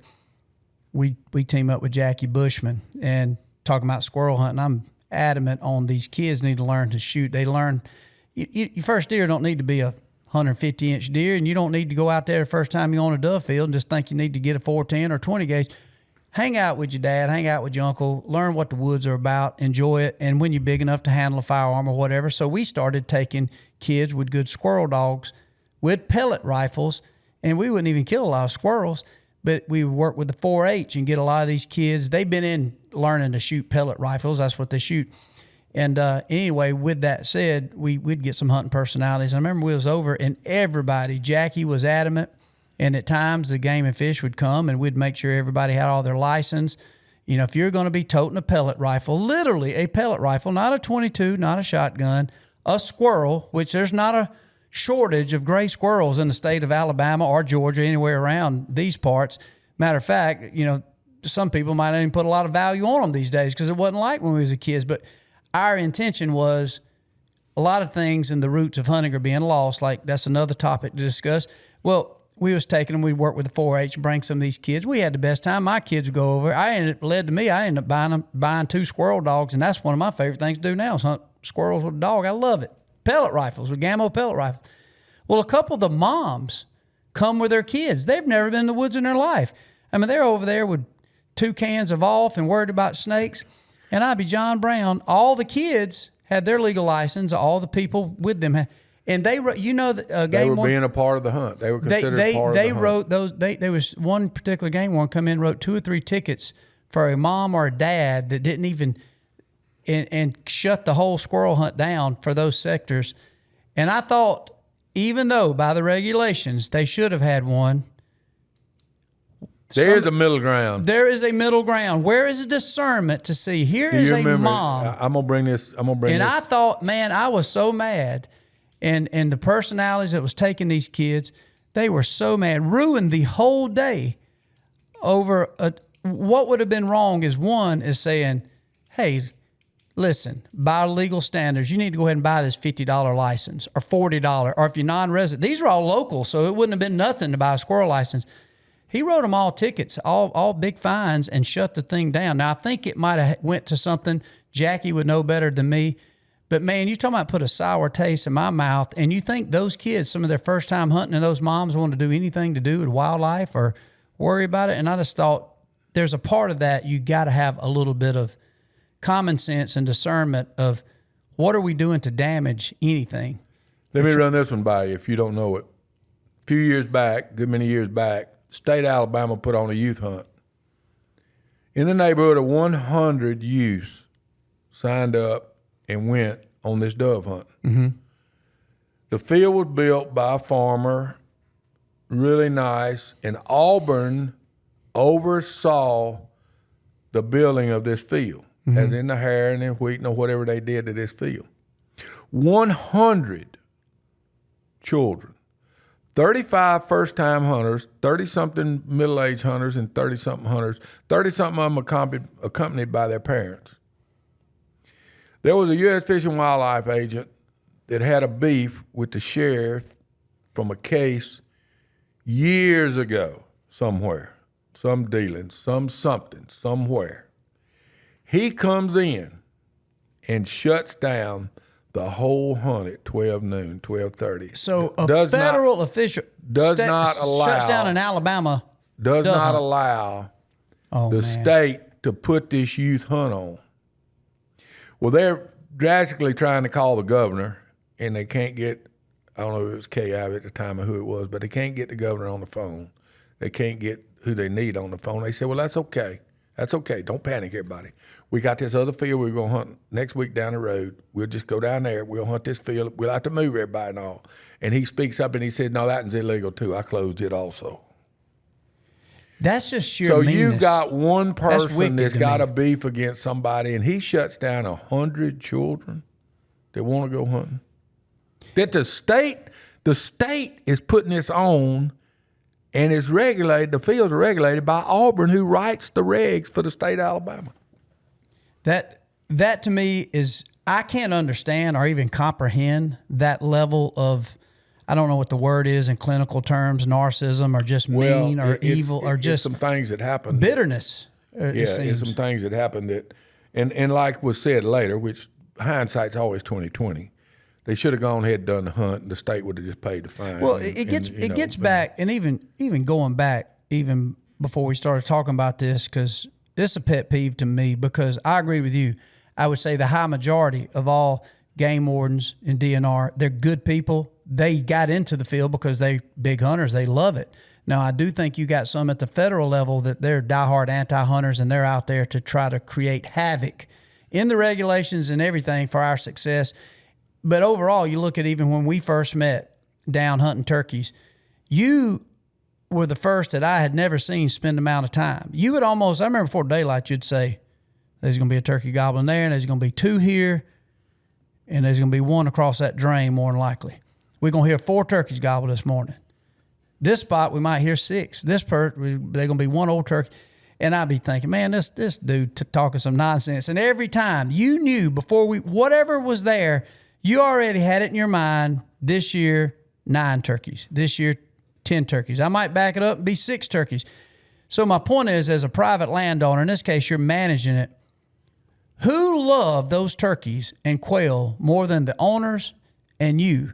So I'm not saying that gives you or I the right to do anything illegal, but we already know predetermined, regardless of what the game and fish rules, meaning I never went down there and killed 3 or 4 turkeys or whatever. If the limit was 2 turkeys, Eddie, somebody get 1, then we'd bring a kid in. Most time we wouldn't let y'all kill 2. No, you wouldn't let me. That's my point is, who was the best warden or the steward of that property? It was Vandy Collins. You pulled up at my farm. What was we talking about? We was talking about all the stuff we planted. You know how many turkeys I've killed the last 2 years on my place? None. Yeah. It's not because I don't like you, Vandy.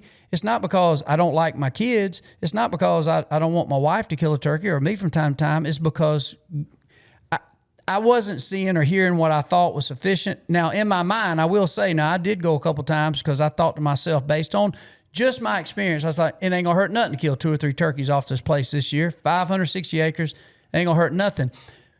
But we are so guarded and protective over the wildlife. Who in the world spends millions of dollars to have a deed to a land to go in there and rape it and just completely take everything? We spend so much money putting back. And so for any game warden to harass a quality private landowner, to me, makes no sense. There's exceptions to all rules. There's exceptions to all rules. I agree. You got some people that, it's mine, I want to kill it. Correct. If I want to do this, I'm going to do it because it's mine. Well, just like I told you, I said. But most people are not that way, though. I'm saying those are the exceptions, which are few and far between. The same as a out of hand wildlife officer. Yeah. I had a dealing with one. I can honestly, proudly say that I have been in and out of the courtroom.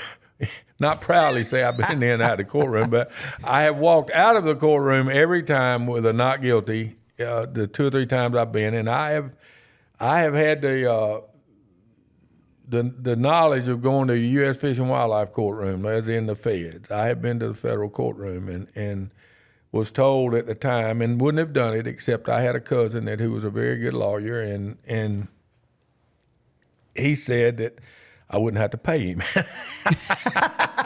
So let's fight it. Let's go. Let's do this. Let's do that. And this was a case of a person that literally had a vendetta. I mean, this was such a terrible, terrible situation.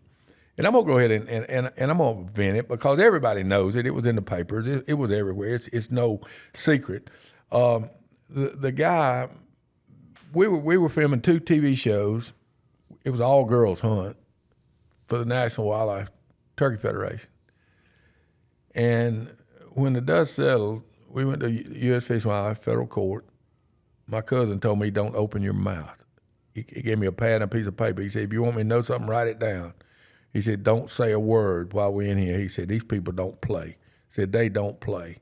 And literally, he's judge sitting, he's up there. He's sitting up there looking down. Way up there looking down. He's looking down. The high judge, like you peon, you know, you and the king. I'm gonna break to the nuts and bolts of it. They put the wildlife officer called a U.S. Fish. It was a county man.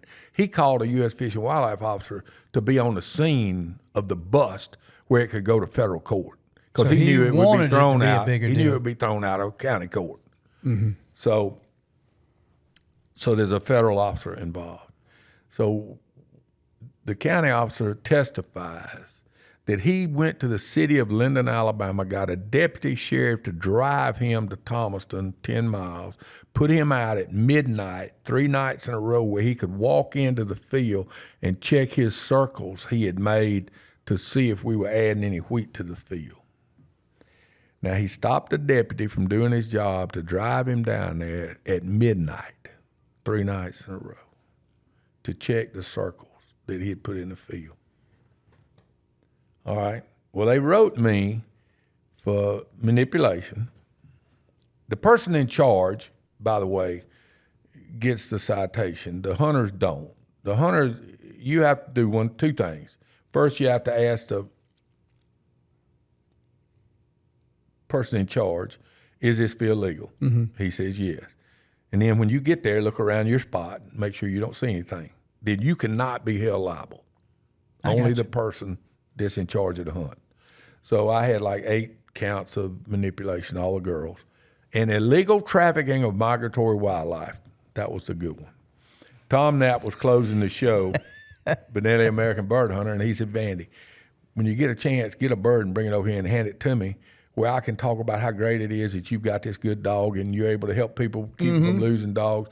Such a conservation-minded event that you don't let any bird go to waste, that you find them all and you do this and that. Well, at the time, the guy comes out onto the field, I was headed over to see Tom, and I had a dove exposed in my buggy, not hidden. But anyway, that's where that charge came from. So in the courtroom, it was the last day of deer season. There are 8 federal judges in the state of Alabama, and they draw for your case. They don't assign it. They draw. You get this case, you get that case. We happened to get the only judge that was a hunter. They put our case in there the last day of deer season. Well, he wanted to go deer hunting. He was ready to go deer. Yeah, he was ready to go deer hunting. Well, this thing drug on all morning, broke for lunch, started back after lunch. And they defined illegal trafficking of migratory wildlife. Read at the handbook meant I was taking doves out of the field, hiding them, so people were able to kill over the limit. That's what illegal trafficking is, the way they read it in their handbook. Well, while they were questioning this officer, my cousin was, the judge leans up on the stand. It's about 2:30. You can tell. He's ready to get that deer stand by 4 at least. He leads up on the stand, and he looks down there, and he says, Mr. Perry, do you mind if I ask a couple of questions? And my cousin He's asking the U.S. Wildlife and Fisheries now, yeah. Yeah, he's asking my cousin, the lawyer. Could he ask a few questions? And Tom said, yes, sir. And he sat down, and the judge looked over. He said, I'm going to get the court reporter to read back the definition of illegal trafficking, and let's make sure that you agree. So they read back through the minutes, and they read the definition. In other words, leaving the field, hiding the birds, coming back, enabling people to kill over the limit. He said, now we're going to turn this thing back, and we're going to read something else. You said, minding now, you're under oath. You do realize you're under oath, don't you? Mm-hmm. You do. He's looking down on him. You do realize you're under oath. You swore under oath. You realize that? He's asking this to you or the defendant? No, the plaintiff. Officer. The officer. The county officer. Said, you do realize you're under oath. You're in this courtroom under oath. Yes, sir. He said, okay, now, keep that thought in mind. He told her, turn that back and read She started reading it. No, a little farther. I said, okay, read that right there.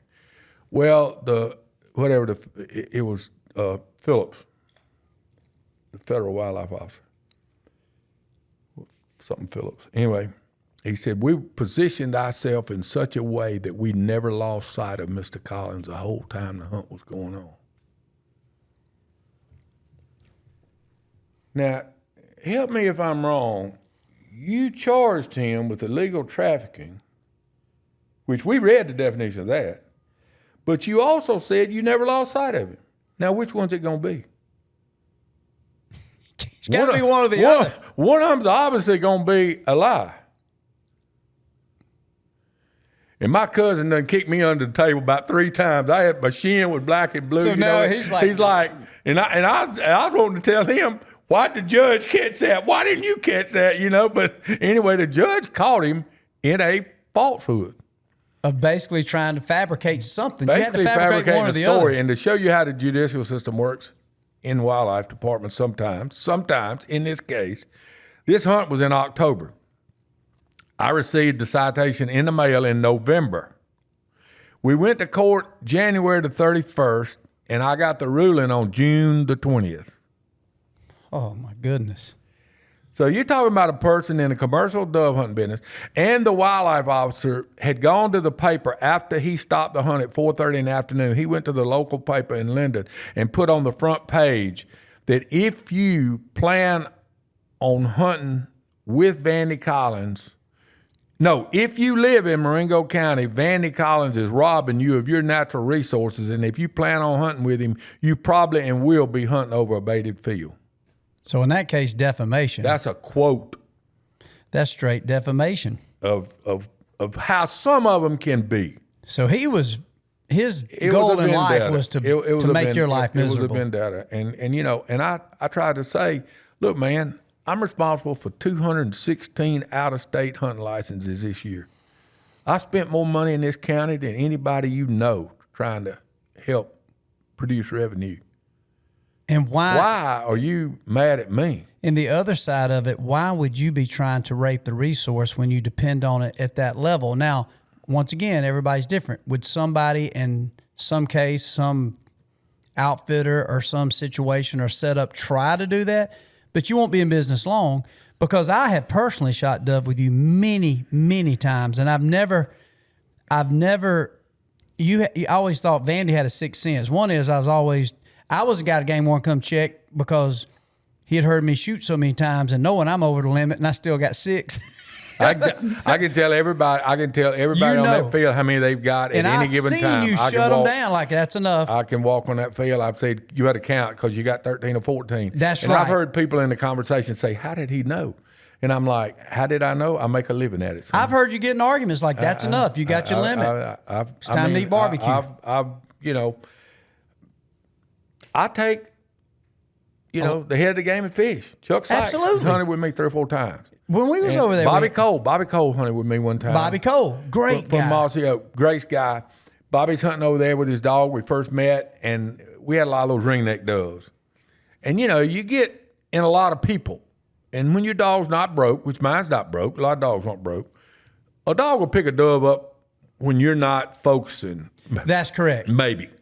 Sometimes, especially he's a professional. Mm-hmm. He knew exactly what he was doing. His count was at 12. His count was at 13.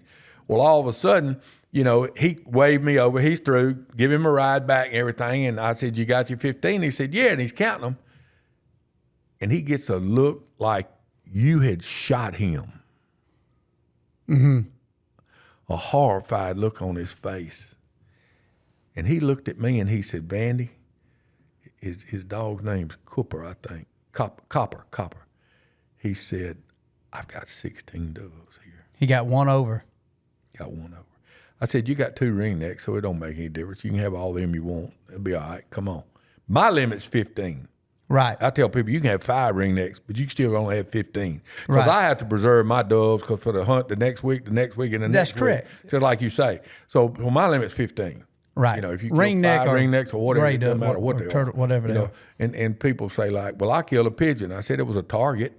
It was, it was a target. You put throw a crow in there. It's still 15 birds. I'm gonna still count it. It's a bird. It's 15. But anyway, it's. We can talk about this till the cow come home. But it's a situation like you and I started a conversation with. Hunting's going somewhere. It is. I don't really like where it's going. I don't think we're teaching children to hunt. We're teaching children to kill stuff. Mm-hmm. We're managing to buy them a good enough gun. And here again, look, I've been the first to tell people. I will tell you, you're selling products. Mm-hmm. Most people, professional hunters, are selling products. That's how they stay in business. You may not believe in some of the things you sell, but you sell them, and you do a good job of it. When you put a child in a blind and put the gun in a tripod and put a decoy out there that the turkey's going to walk up to, do you literally think? I mean, I saw this year a 4-year-old. Mm-hmm. I mean, what have you accomplished? I mean, yeah. Is he a hunter now? No, he's not a hunter. He's a 4-year-old child that has shot a turkey. And, I'll tell you just briefly, I have a lot of encounters. I have a lot of people. And I make a lot of people mad, Michael, as you well know. Because I'll tell somebody. Me and you have argued. I'll tell we'll somebody. Argue about this I'll tell somebody to their face. I didn't allow children for a long time. I remember there was a sign. Can I tell the sign? Sure. I went over to Vandy's lodge one time and he said, "Come on in," or something. I forgot what it said. "I didn't even like my own kids. I probably won't like yours." which, by the way, that's a lie because ain't nobody loves youngins. You are the biggest. Well, the main sign, bear. the main one said, "Unattended kids will be sold as slaves." So, and every time I see that sign, I think about the video looking at it's you brought Meyer. Mason, Andy, nephews, McCoy, all of them, they chasing everybody. Chickens. They's all chasing chickens out there in the yard. It's funny. I remember that sign, but you would always bring your family. Christy got turkeys. We bring everybody down, and and all my Mason. When I told him you was coming, he was so excited. The thing that got me was when it turned me against it a little bit is when you weren't allowed to discipline them. And the parents, that's right. And the now, parents wouldn't. True. And the parents wouldn't discipline. I ain't that. And bad. if I can't be in charge of one with a gun in his hand, I don't need it to happen. I'm the same way when I take kids on turkey hunts. And when we sell. And so many parents want to go hunting with their son, but the kid don't want to be there. Many times they don't want to take them hunting. They want to go hunting with them. So, in other words, both of them have a gun. That's right. When you take a child hunting, you need to leave your gun at home. You need to be. Amen you need to that. be in the background. You need to be looking at everything they do, right or wrong. You need to be critiquing them, and you need to be keeping your eye on them at all times because they do not have the skills that you have. That's right. And I had a really, really nice gentleman when I finally broke down and it was all because of money. I had a guy bringing a group in Birmingham. Ended up year after year after year. He said, but the only catch is I've got a grandparent that wants to bring his grandson. I said, Mark, I don't allow that. Well, Mark finally won me over because of money. It was all because of money. Right. I needed to hunt. And it was a well-disciplined child.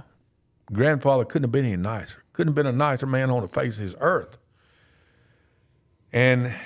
But the thing about it is, when the hunt's over, you're in the bar, you're hooping and hollering, telling stories. Some colorful stories. Is that what you want him to take home to mama? That's right. Now if you tell him to go, ain't nobody for him to play with. Yeah. So what's he gonna do? He's gonna sit with granddaddy. That's right. So, just a bad situation. But one thing led to another. Next year, he's there. Got the fanciest 410 you ever saw. This is in my heyday. This is when I could take a drink now. Yeah. Next year he's there. And the grandfather comes in. It's about 8 o'clock at night.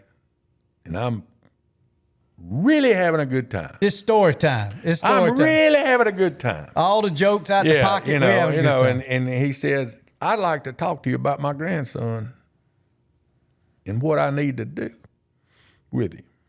I said, I tell you what, I wish I could remember this man's name. He's the nicest guy in the world. I said, I tell you what, I'm really in no shape right now to be talking to you about children or anything. You meet me in the morning right here at 5 o'clock drinking coffee, and we'll talk.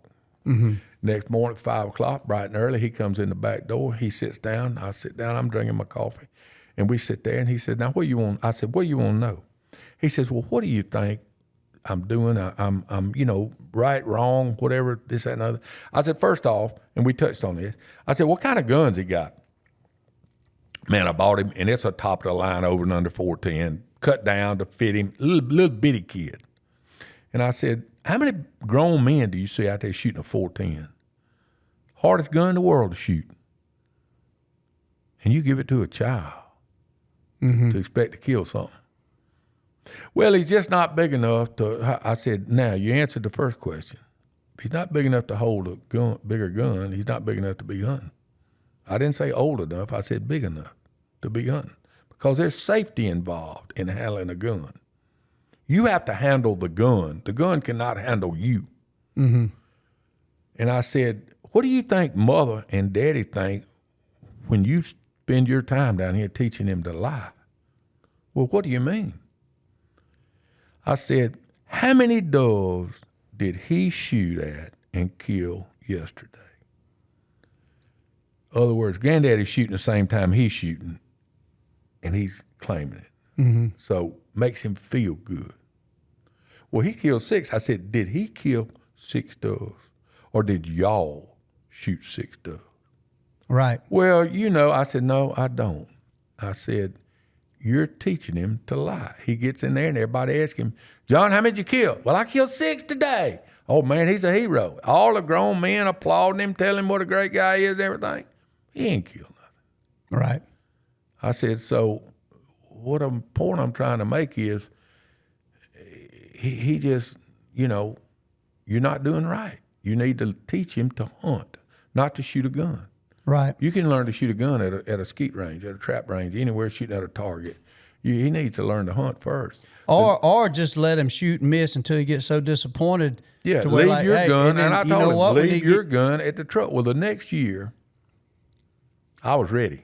I was ready for him. We were shooting at John Broussard's. I'll never forget long as I live. The pole on the far end, hay bale.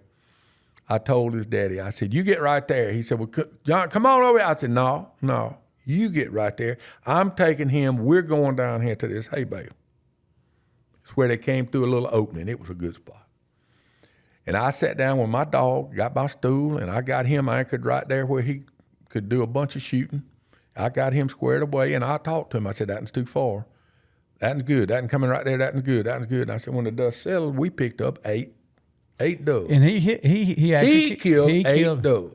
And with the same 410 probably. Yeah, same gun. And I told his granddaddy. His granddaddy was ecstatic. Yeah. He was just so happy. And I said, you know what his granddaddy's answer was to the whole thing? Hard to believe this. Great a guy as he was. He said, I just don't want to put my gun down. I want to hunt. Yes. I want to shoot. I agree. He said, I want to shoot. And that's the case of so many times. Well, if you think about that, Vandy, and you can see it from 2 different perspectives, because there's some things, like even going back to the kid and the turkey blind, I personally don't have a problem with that. We can agree and disagree, and we'll get back into it. Now, however, the difference, though, in you've already given up your selfishness to shoot them because you already seeing everybody. Even we hunted turkeys, we couldn't even twist your arm to hard to kill a turkey with us when Eddie and Matt and all of us and Tim Anderson, all the guys going down there. But you're exactly right. 90% of the arguments around hunting, on even if you want to go as far as baiting and how things are done, it's out of selfishness because most folks are worried about them killing what they gonna kill, but not you gonna kill something. And they would rather figure out a way that you gonna, well, if you kill it before they did, they ain't gonna kill it. But the same goes even with our kids. Now, I used to take Mason as a prime example, and I didn't do this for my other kids. I don't know how many turkeys I shot out from under Mason. Now, it discouraged him. Now, I can tell you what happened now. You ain't going to shoot no turkey out from under Mason. Because I would know the characteristic. Turkey tucked the wings, about to get out of there. Kids waiting for him to get on in there, whatever. And I'd shoot. And like, Dad, you just shot a turkey. I was about to shoot him. Like, no, you wasn't about to shoot him. He was about to run off. You got to learn. You better pay attention. Now, I don't think I was completely right. Now, what I did develop in Mason was a pretty keen ability to read a turkey because of that, because he really wanted to kill one. He screwed up a lot. Look at that. You wouldn't think that of Vandy, would you? See, that's what I'm saying. I'm showing Michael a picture of what you just never would think would happen with Vandy Collins. My greatest hunt this spring was a that right 10-year-old and 9-year-old. I remember you telling that story, and you'll get choked up telling the story. But here's what's so unbelievably cool about you that drives people mad at the same time. Your psychology and your deep thinking on something. Look at them youngins. You got Takes two two kids. of them to tote the turkey. That's everything you will sit here and talk about you don't do. You have taken more kids, including all of my kids. But one thing you was always good at, you would be hard on me same way. Like, if you're going to let this boy hunt, let him hunt. And I did. I mean, Mason killed so much stuff with me. I told Michael, I said, if he kills his first turkey with me, that's it. He's coming to live. He's coming to live with me. I said, if he kills his first turkey with me. Remember, he got his first deer, first duck, first everything. Deer, and he did kill his. Now, the first dove he really killed. I think Daryl Singletary killed it. But now keep in mind, he done shot 2 full boxes of 410s and ain't hit nothing. But it was I mean, you know, I'm what do you call it? Two-faced. Well, no, I don't call it two-faced. You just got a deep thinking of what you see and also the way you're raised. I preach one thing and do the other. You do that to a degree. Well, at the core thing, there ain't nobody loves kids. Here's what I do is I know what's right and I break the rules. That maybe that's it. Maybe it's me, so right. I can break the rules. Well, it's funny because I'm sitting there thinking. I remember reading that sign, and I remember I told Christy, I said, "Look at that." My wife said that sign never exists. I never forget the phone call I got from you one time, and you said, "Look, what are you doing? Opening weekend of turkey season. What am I doing?" I mean, Michael, did you call me and ask me what am I doing opening weekend of turkey season? Right. That's what I'm saying to myself. That's running through my mind. Of course, it's Michael Waddell. It's Michael Waddell. I'm ego. I'm about to freak out. It's Michael. Nothing, Michael. I'm doing nothing. Wow, what you want to do? I was really wanting to bring Christy down there. I said, well, come on. I've got nothing to do. Christy. Opening weekend, you know. I don't want to go turkey hunting. I've only listened for 26 days in a row, you know. You remember you were sitting with me, and I remember Christy had killed a few turkeys, but she had never killed one down there in Florida, and I never forget that. I look over and his turkeys come in, and Christy don't get. A lot of women and kids don't get real nervous. They don't. Well, Christy's gun shaking, and I'm sitting around a tree, and this turkey's coming in. You on behind us, and this turkey comes in, and it's coming. I said, "Don't shoot. Wait. Let him. He's coming. He's committed." And she is just a shaking. I said, "You're nervous." Funky chicken. Yeah, and you know what Christy told me? She said, I do not want to screw this up. Vandy is with us. I cannot screw this up. She was so nervous. She said to this day, out of all the times she's pulled the trigger, that's the most nervous is to know she had the doves on. One of the things that I'll never forget about it, it meant as much to me as anything that I've ever heard is when she killed that turkey, it was the second morning. The first morning we'd been up on the ridge above him and we hadn't been able to kill him. And it was the second morning and you had that funky chicken thing. That old funky chicken, Flintstone funky chicken. That thing was funky. So anyway, when she killed that turkey, I mean, it's like all my dreams come true. Michael wanted to come down here. We were able to get this turkey killed. And we walked up there and she was relieved. And I told her, I said, Christy, you cannot believe the pressure that was on me to produce. And she looked at me. She turned around, looked at me. Her eyes, you know, fairly big. She looked at me and she says, oh, no, you don't know pressure. I was sitting there with you behind me. She said, that's pressure. Let me tell you right now. And I thought, man, I hate anybody to feel like that. But, you know, in my life, getting things accomplished like that. Christy, you know, to this day, she calls me and you both turkey Nazis. That's what she calls us.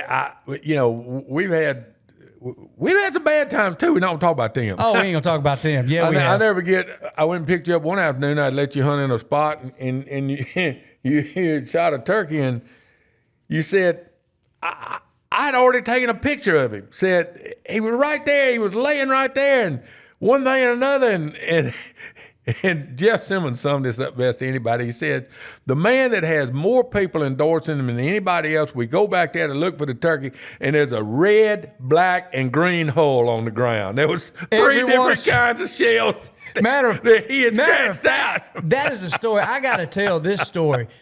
I've never had this happen again. I remember it's like yesterday. We was right on the edge of a plowed ditch, and you had burned.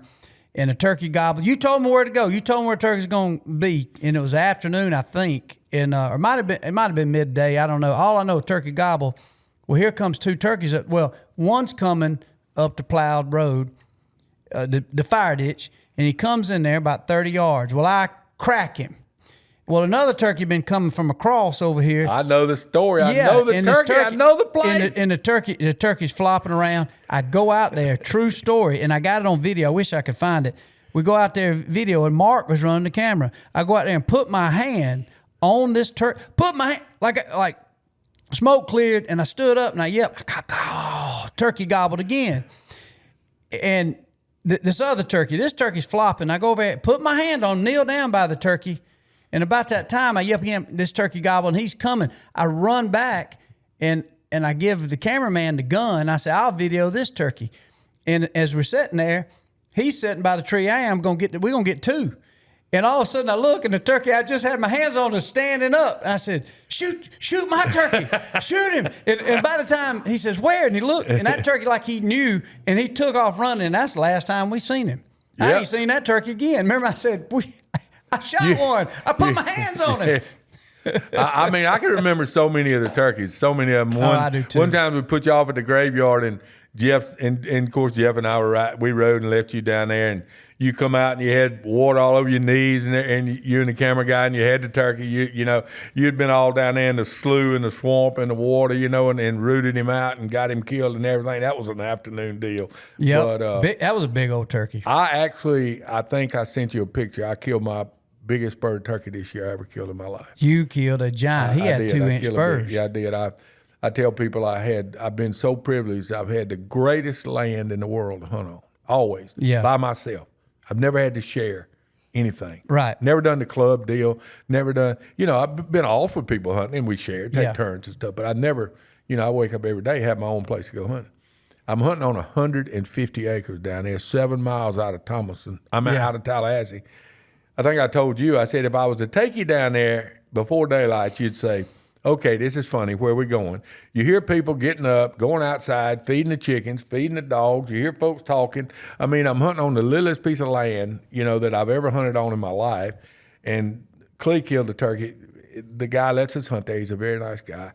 And he doesn't hunt. And Clee killed the turkey the first day. We skipped a day, and I killed this turkey the third day. And, I just said when I walked out there, I couldn't believe it. I just couldn't believe how just big, magical. how you could get a turkey maxed out this big. But somebody asked me if I'd ever seen one that big, and I said, yeah, Eddie Salter killed one when he had the gout down there one time, the graveyard. I remember turkey. too at the graveyard. I never forget this because, one thing about, y'all's generation, obviously a little older than mine. I'm Gen X, but I never felt like when we was hunting together there was any age difference. We was all just a bunch of grown big kids hunting and just excited. And the sarcasm, if you didn't have thick skin around Jeff Simmons, you, really Eddie, all of us, it was always just a ribbing each other. And I never forget one morning you said, and I was so excited, you said, Michael, tomorrow we're going to go over to the graveyard. And he said, I want you to try to get this big turkey down there. And there was always a big turkey or two down in that graveyard right off the road. And anyway, I remember going down there, and Simmons and you would always give me the devil because I was always trying to slip in or crawl and get on my stomach. Well, that's when we voted to buy you a pair of knee pads for Christmas. Right. And I remember like those carpenters wear, Simmons, and I fell for it because y'all was like, uncles to me. Like I said, I'm not going to put y'all in the age of dads, but y'all was like uncles to me because y'all was mentors. But at the same time, you respected me for my turkey hunting ability. And that was one reason I was down there. And I remember you and Jeff said, Michael, get on your knees. And I said, why get on knees? And Jeff said, just get on your knees, son. And I got on my knees, and I'm like, what? And I didn't know what was going on. And I thought, like, man, this ain't gonna be good. And Simmons said, lay on down. And it ain't even cracked daylight. Right? It ain't cracked daylight. And Simmons said, all right, now start owl hooting. He said, because I know you like to be on your stomach when you're hunting turkeys. And I said, you son of a gun. Man, I stood up and started laughing. Simmons was the closest thing to a wreck I ever dealt with in my life, I won't tell you, but it was great fun. But, winding this thing down, it's been a learning experience for me since I met all y'all. I could kill turkeys. I always killed turkeys. I found out how little I knew about turkey hunting when I met all of y'all. When I would argue with anybody, I would say that calling's about 5%, having a good place to hunt, knowing how to hunt, being a good woodsman, being a knowledgeable person, was 90, 95% of it. But after spending let's say 15 plus years around y'all, and when I say y'all, I'm gonna narrow this down to Eddie, Matt, and yourself. I have learned that calling, I'm gonna put calling at 90% of it. Calling is a y'all are so talented and you can do things and can call, but y'all, and I'm using that term as in the group, have probably entertained as many people as will ever be entertained in the hunting industry. I appreciate that. I mean, thank you. Because I deal with you. Right. I mean, you called me one day and said, pick me up at the airport in Fort Worth. I got a place to hunt. We're going out on the Brazos River, blah, blah, blah. It's just me and you.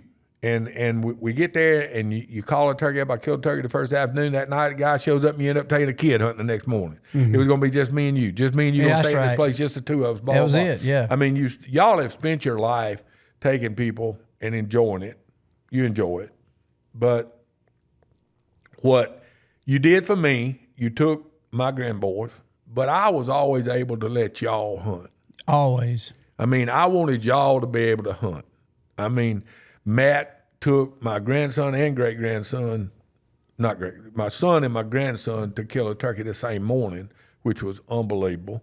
Eddie kills a turkey and doing cutaway, calls one up and sees it, and Clee kills him, which was unreal. We couldn't put them on because they were two different shows. One of them was for the National Turkey Federation. One of them was for Hunter Specialties. Yeah. So you couldn't know that they did this at the same time. Yeah. And so much of the stuff was like that. But I really changed my evaluation in what I'd heard. What people hear, they need to disavow a lot of it.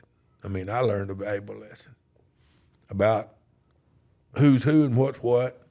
I'm sure you get a reputation of being, I'm not going to say anything. I'm just going to say jealousy is what it is. Yeah. How about this? It's jealousy. People get a lot of jealousy. People get jealous. I'm guilty of being jealous of certain things myself, yeah. I told people, and I'll say this to the end of this year when I get out of the business. If I tell you I hope you have a good hunt, talking about your dove hunt, I'm lying. I'm lying. Because I never want anybody to have a good hunt but me. Right. I really, and That's what I love about you though, Vandy. You're so honest about what you love and what you don't love. And even when we talk about the turkey or whether it's decoys, using them or not, and certain things. I think you and I had an hour and 15-minute conversation about this. Just a week ago. We would agree strongly on this and disagree with that. But what I love about you and what I don't like about some of the hate, I think the world's got enough of what people don't like. It's like, why don't you talk about the things you do like? And you are so equally yoked, and you know where you stand. I know where Vandy stands. And a lot of these people, they flip-flop and they flop around. And I learned a valuable lesson with that is you don't flop around. You get caught. You'll get caught. And when you stand by a tactic or a way you don't like, you stand behind it. But on the only thing you ever waffled on is you do love kids, and there's more kids killed turkeys and doves and their first things with this. Now, you might have set them down and been hard on them and made them pick up the shells and made them do things that their parents wouldn't because some of them were spoiled. But at the social media today will not let you waffle. They will not let you. They will not let you. They will waffle. not let you. I tell people, the people that I really disagree with or have the hardest time dealing with than anybody else are the fence walkers. The people that want to stay in the middle of the fence. And if they're with you, they fall off this side. If they're with me, they fall off this side. Get on one side or the other. Don't walk down the middle of the fence. Yeah. Be opinionated. Yeah, it's no law. It's fine. I'm over opinionated sometimes because I get fine heated. To be opinionated. On the other side of it, there are some people. It's the same with country music. Like I can't stand, and they'll be on a rant about like I can't stand hear Morgan Wallen music, and man, if somebody ain't listening to Waylon Jennings or Hank, then they ain't listening to real country music. And that's fine. But somebody likes Morgan Wallen. If they happy with it, that's fine. I can turn up his stuff. And hunting's kind of get a little bit of the same thing. As long as you're not killing. Kind of where I've gotten now. Yeah. I've learned to say, this is what I do. That's the best way to do it. This is what I believe in. And this is what I do. Sell what you like rather than what you dislike. Now I'm critical. I'm very critical. But it's fine to be critical. And I I wish all the, let's say, investments I've done or divestments, whatever you want to call it, divesting, all the stuff like that I've done in my life, I'm okay with. I can live over. But I've said some things in the heat of conversation that I wish I could have back. No, I'm the same way. I mean, and things do change. I mean, you start looking. Look at you scared with death. Think of that major change. I mean, you could have never lived without that Lord Calvert. But you know what? You here talking to me today, and we got CC and Clee out there waiting on us to finish, and I'm sure we could talk another 2 hours for y'all. I mean, we'll have a hard time getting you home before dark because me and you got so much catch on. I thought I had to kidnap you because my dad drove up about the same time you pulled up. Well, when we met your dad, and he was getting married. He wasn't married at the time, and we went through a lot of your relations and dealing with your children and met Vato. Oh, Vato. Who became very important in your life. Yes. And I really liked him as a friend, do like him as a friend. He came to our lodge one time and all. But we've done a lot of stuff. And we just, we hadn't grown apart. We just, I'm doing my thing, you doing your thing. Maybe I'll have a little more time now. Maybe we'll do this, we'll do that. I'm really liking Jeff is talking about, let's all get together. But you know what? You can't turn the clock back. You can't. Everything goes. You can't turn the clock back. We've done what we're going to do. We had some big times. Ooh-wee. And the crazy thing is we just weren't around enough people to keep the stories going long enough. And that's where the little children fit in. Or the young adults fit in. My sons have got so many cool stories of and you. And see, he can keep them going on you. Yep. But you and me and our friends are going all big. But when you passing it down that way, then he can keep that going, And that's what I love about these podcasts and stories, After y'all had been hunting with me a good bit, and this, that, and the other, and I had met Philip and what'd y'all call the other guy? He was hunting with us a lot. No, run the camera. John Tate, Chuck Sumner, maybe. No, something. But it was 2 or 3 of them guys. Finch. 3 of them guys. I ain't gonna tell him. I get a phone call, like Tuesday, Wednesday, after y'all had been there, from Culpeper, because they put him up to it because they knew I liked him. It may have been Mark with him, I'm not sure. But might have been Mark. He said, we'd like to come down there and go hunting. I let them all 3 come down there and hunt. Uh-huh. And of course, they had been filming where y'all had let some turkeys get away, so they knew some places to go, and I didn't have to really nurse them. I took them where they killed one time, but then they went back in the drain and killed a couple. And that was pretty neat to see that to me, that's going to be a second generation. Had all y'all veteran hunters, then here were the camera people, and then they put themselves in a position of coming down there wanting to go hunting and everything, and it was great. I really enjoyed it. And the dove hunting is just harder. I know you don't believe that, but it's harder. No, I do see that because you'll see some people have a good, like my buddy Kenny. I would love for y'all to meet, but he might not even be around, but he might be out of town. But anyway. Same thing. We'd always have a barn burner dove hunt. And I even told him, I said, this reminds me, but he did the same way. Well, I get jealous, you know that. Oh, I know. When I see you on that show, I'm like, I know. Well, it was funny. I've always thought. He ain't supposed to be nowhere with nobody but me. It's like, I want to get my buddy Vandy down here. I said, but Vandy's like my dad. I can take my dad to a grill out, and he can't sit down and eat a hamburger. He's over there working. Next thing you know, he's got a weed eater in somebody's yard. You're the same way. You are good at hosting, but you're not the best. No, I'm not. You're not the best guest because you trying to make sure everything's better. Right. You're getting better. Well, that's what I need old. to do. I'm getting I got to older return and the wore favor. out, so I'm. But I'm. One thing I've said I've had my time. I've done my thing. When I sat on that porch for 1 year and never went hunting, and I always hunted with Rita, but we've been hunting together forever. Rita's the best. Yeah, and I told her, I said, I hadn't put a gun in my hand in I don't know how many years. I said, I want to kill a turkey. Yeah. And you've been whacking I said I wanted, you know, I'm back. You know, I spent 10 years riding with you and watching you and having a good time and enjoyed every minute of it. Right. Because I always took the attitude, well, if she could kill him, I'm sitting right there, I could kill him. Till Together. I've missed the last 10. And then and then I threw that attitude out the window, you know. We literally shot out of shells in Nebraska one morning. She looked at me and it was a turkey coming, you know, you could kill 4. Right. 2 apiece. Right. She had shot one too, and I told her, I said, what was that, a warning shot? I mean, that's the joke, you know. Was that a warning or what? I mean, right. you know, didn't you really want to kill that one, or did you think the next one was going to be bigger? You know, like that. And so she's killed 2. I've killed 1, and the last turkey's coming down the road, and he's going to cut to come through there. And she looks over at me, and she says, when he comes out that hill, I just want you to know you don't have but 1 shell left. She was making sure she was telling me you better make it count. She was out of shells, and I had 1 left. I said, you know, we got to make something happen. You know, we got to make this happen. But anyway, I've gotten back into it. I enjoy it. I go by myself a lot. My wife hates it. She hates for me to go out there in the woods by myself. But I just said, look, where you want to find me? Dead behind the wheel of the car or sitting by a tree out there? That's right. Well, that she said it's not that. It's we may not find you for a while out there. There's a good chance. You're know? Exactly right. You know, so I've learned how to do that phone thing where I ping or whatever where I'm at. Yeah, where I'm at. Going, one thing and another. But anyway, I'm loving it. Well, again, Michael, I really do. I love it. Well, you do. I can't help what we do, but I love it. You cutting yourself short. 2 things I'll tell you, and I'll correct you that you're wrong on. No, you got a lot left. We got a lot more stories to make and memories to make, regardless of what you think. And I guarantee you, that's gonna happen.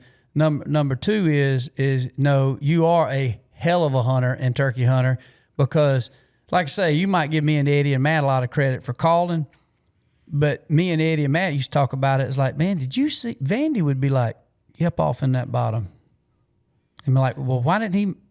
That bottom prior to that looked just as good as this one. Why this one? And we'd ride by, and sure enough, almost every time we'd strike a turkey where you said. And one thing I did want, there's 2 questions I wanted to ask you, and I'll let you close this out, Vandy, with these 2 questions. One is, it's more of a technical question. I'm sure some game wardens heard it, and I hope they heard it and understood what we were saying. Wasn't beating up on them. Is the fact to have some discernment and to walk into the woods and see, are you promoting outdoors, because we know what it's done for us. I mean, it saved a lot of people. You've been with me through some of the biggest struggles of my life, through my personal situations. I've seen what you've been through in your biggest struggles of your life and your health. And when I look at the outdoors, man, that was our psychology. That was our meditation. It was probably as important to us as the doctor that was treating us. But in that, obviously, these game wardens need to realize there's a bigger picture than the dead turkey. It is our time in the woods. And people sometimes overdo that and gets kind of mushy. But at the end of the day, like that season you spent looking and watching and thinking of what your friends are doing and wondering would you ever get back out there, that was tough on you. All right, so we understand what hunting means to all of us. But also in that same regard, what would you or advice you would give a young biologist? Now, I speak this because your whole life, you never had an 8-to-5 job. You never really worked. Your whole job in life was to manage and to make sure, whether it was quail, whether it was dove, or whether it was turkey from your own addiction of understanding wild turkeys. What can these young biologists learn from an old head like you who's never been to college in the standpoint of learning biology from an intellectual way, but you have studied wildlife your whole life of how do I make more of this and that? Do you think there is a separation between the intellectual schooled biologists and the old heads that manage these plantations? I don't think it has to be. I think sometimes they're taught something in school and they choose to take that direction when they get out. I mean, I've said all along, you don't have to be a biologist, but if you want to be successful at it, which let's categorize as biologists, go somewhere and talk to somebody that's been there 20, 30, 40 years, been in that situation, and has been around long enough to see things evolve, evolution. As I started the conversation today I watched those turkeys die out and I watched them come back. So I saw every process they went through. You know, he cannot learn that in school. He cannot learn that reading a book. He cannot learn that reading thesis from other people.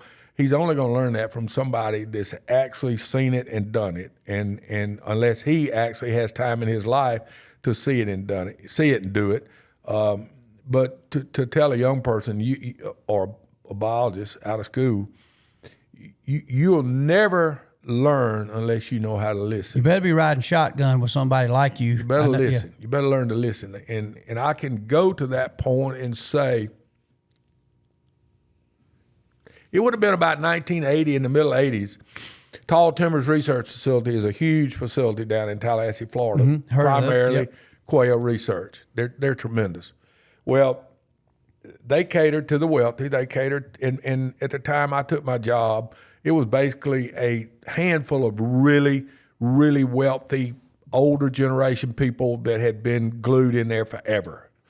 And that's who they catered to because that's where their money was going to come from. That's where their sponsors, donations, everything was going to come from. And I didn't agree with them. Who am I, a manager, to not agree with them? And my boss lady was on the board. My boss lady and boss man were just a little bit older than I was at the time I got hired. This was probably 8 or 10 years into my employment. And I was pretty much outspoken a little more than I should have been about it. I didn't agree with a lot of stuff Tall Timbers did. I didn't agree. I just, finally my boss lady, or boss man, Mr. Rob Webster, who's passed now, he came to me and he said, Vandy, we've talked about this and we don't really agree with things, but what we're going to do is we're going to make you a deal. We own 3 of these plantations and you manage one of them. You don't have to adhere to Tall Timbers' recommendation. You don't have to go to seminars, except every third year I would be the person that would go with the boss lady to a meeting or to the field day, go sit with her, open the car door. That's what I was. I was hired help. Right. You open the car door, you help her with lunch. I mean, that was what they hired me for. Dig a ditch, cut grass, whatever. You do what you're supposed to do. So, but the other side of that's going to be, if your place ever falls below these other places, that's strictly under the Tall Timbers regime. That's under their advice. Okay. And their recommendations, then we're going to reevaluate your situation here at Meander. Ooh, that's pressure. And I said I'd gladly accept that. I'll take that all day long because I know what I'm doing. I know what I've done here for the last so many years.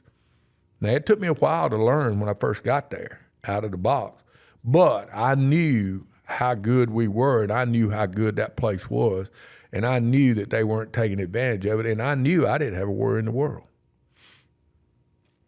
I got a call about 3 years later. Miss Webster asked me, she said, Vandy, we've hired a new, I don't know if you call him manager or what he was. I want to say his name was Bill Palmer, but it was something Palmer. I think Bill Palmer at Tall Timbers. And I know we've got a deal with you, and we've got an agreement. But would you mind visiting with him? Would you mind talking to him? He really wants to talk to you. And I told him I'd call you and set it up. And I said, sure, be glad to, love to. Bring him, come on. Let's talk. Let's go. Well, what you're asking me about a biologist, I'm going to put in this very situation. He pulled up at my house, at my yard, on that plantation with blue jeans on and a T-shirt. Introduced himself. We talked about 10 minutes out of talk, the old BS stuff. Yep. Everybody feeling the waters out. Breaking bread. Just 10 or 15 minutes, feeling the waters out. But his major statement was, he said, I want you to know one thing. I'm not here to ride around and tell you what to do. I'm here to ride around and look at what you're doing. And if you need something and you want to ask me something, go ahead. I'll be glad to answer and be glad to talk to you about it. But I'm not here to tell you what to do. Now, what more can you ask somebody? That's right. Can't ask no more than that. And then together, y'all had all the wisdom. And exactly. you put what he knows with what I knew. You might know the scientific term. He can learn from me. I can learn from him maybe, or I at least had a source to ask if I needed to ask, you know? That, to me, is how things need to go. And that was, I think that guy's in charge, or maybe he's retired. But how small this world is, Michael. I've been to Argentina walking down the street 40 years ago and run up on somebody from Atlanta. hadn't seen him forever. Yeah. The world's small. Miss Webster called me, tall timbered. She says they've hired a girl, I don't really know what she was in charge of, young girl right out of college. Right out of college. And she wants to come down here and wants to, wiregrass, studying ferns, studying it. I said, okay, here we go. Fine, come on. So she shows up, and her name was Christine. And we ride around, and we look, and we do this, and we talk about it. And we see some deer, running around. And I said, she said something about the deer. Deer this, deer that, deer that. And I said, do you like deer meat? She said, oh, I love deer meat. I said, do you want one for the freezer? She said, sure. I said, well, I'll kill you one, and I'll just take it up there and let Miss Webster pay for it, Yeah. I'll get you one, just being kind of jokingly with Miss cordial, Webster, boss lady sitting there. And I said, well, in other words, I'll charge it to them, I'll shoot it, charge it to them, and give it to you, So I did. I killed a deer, got it clean, processed, and gave it to her. I don't even know what year that would have been, Michael. That would have been, let's just say, middle 80s. Mm-hmm. So I'm in Metcalf, Georgia now. It's 2026. 25 last year. And Clee says, I mowed some yards in town, my son, and this, that, and other. We got to go mow this yard. I said, you're going to like this.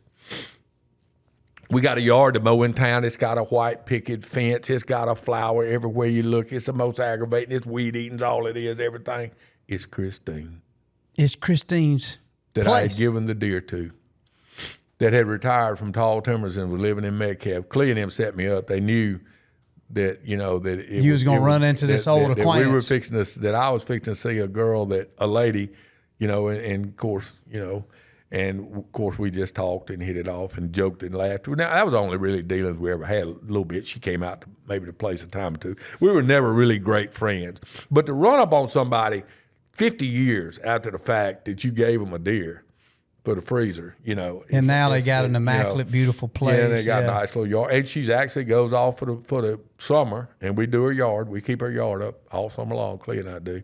We got several yards that we do. And I told Clee, I said, Clee, man, that mowing ain't bad. That weed eating's hell. So I said, but really and truly, it's a small world, and I think I've had a lot of things come back to haunt me that I've said in my life. That if I had to say something, I'd say be a little more careful about what I say sometimes. Well, but I've always as far as appreciated learning from Frank. somebody, you can learn. I learn a lot. I learn a lot from you, and I also learn how to stand as a man to own what you say, where you're right and where you're wrong, and you've always done that. I've told people, I said, let me tell you something. When I've been drinking, when I have run my mouth, and I have done things that are wrong, I cannot wait for daylight to get there where I can pick that phone up and apologize. Because the quicker I can get that said, the better I can feel about it. That's also the when sign you know of a you're good wrong, man. you know you're wrong. Oh Lord, you can let it fester, and you can ride around for a week trying to convince yourself, well, I was really right. I know I was right. He was wrong, but I've always been scared of writing down that list in parallel of what I did right and what I did wrong. That's where social media will kill you nowadays. Oh, they're on it. A lot of people don't realize them social media comments. Me and you old heads enough to say they wrong.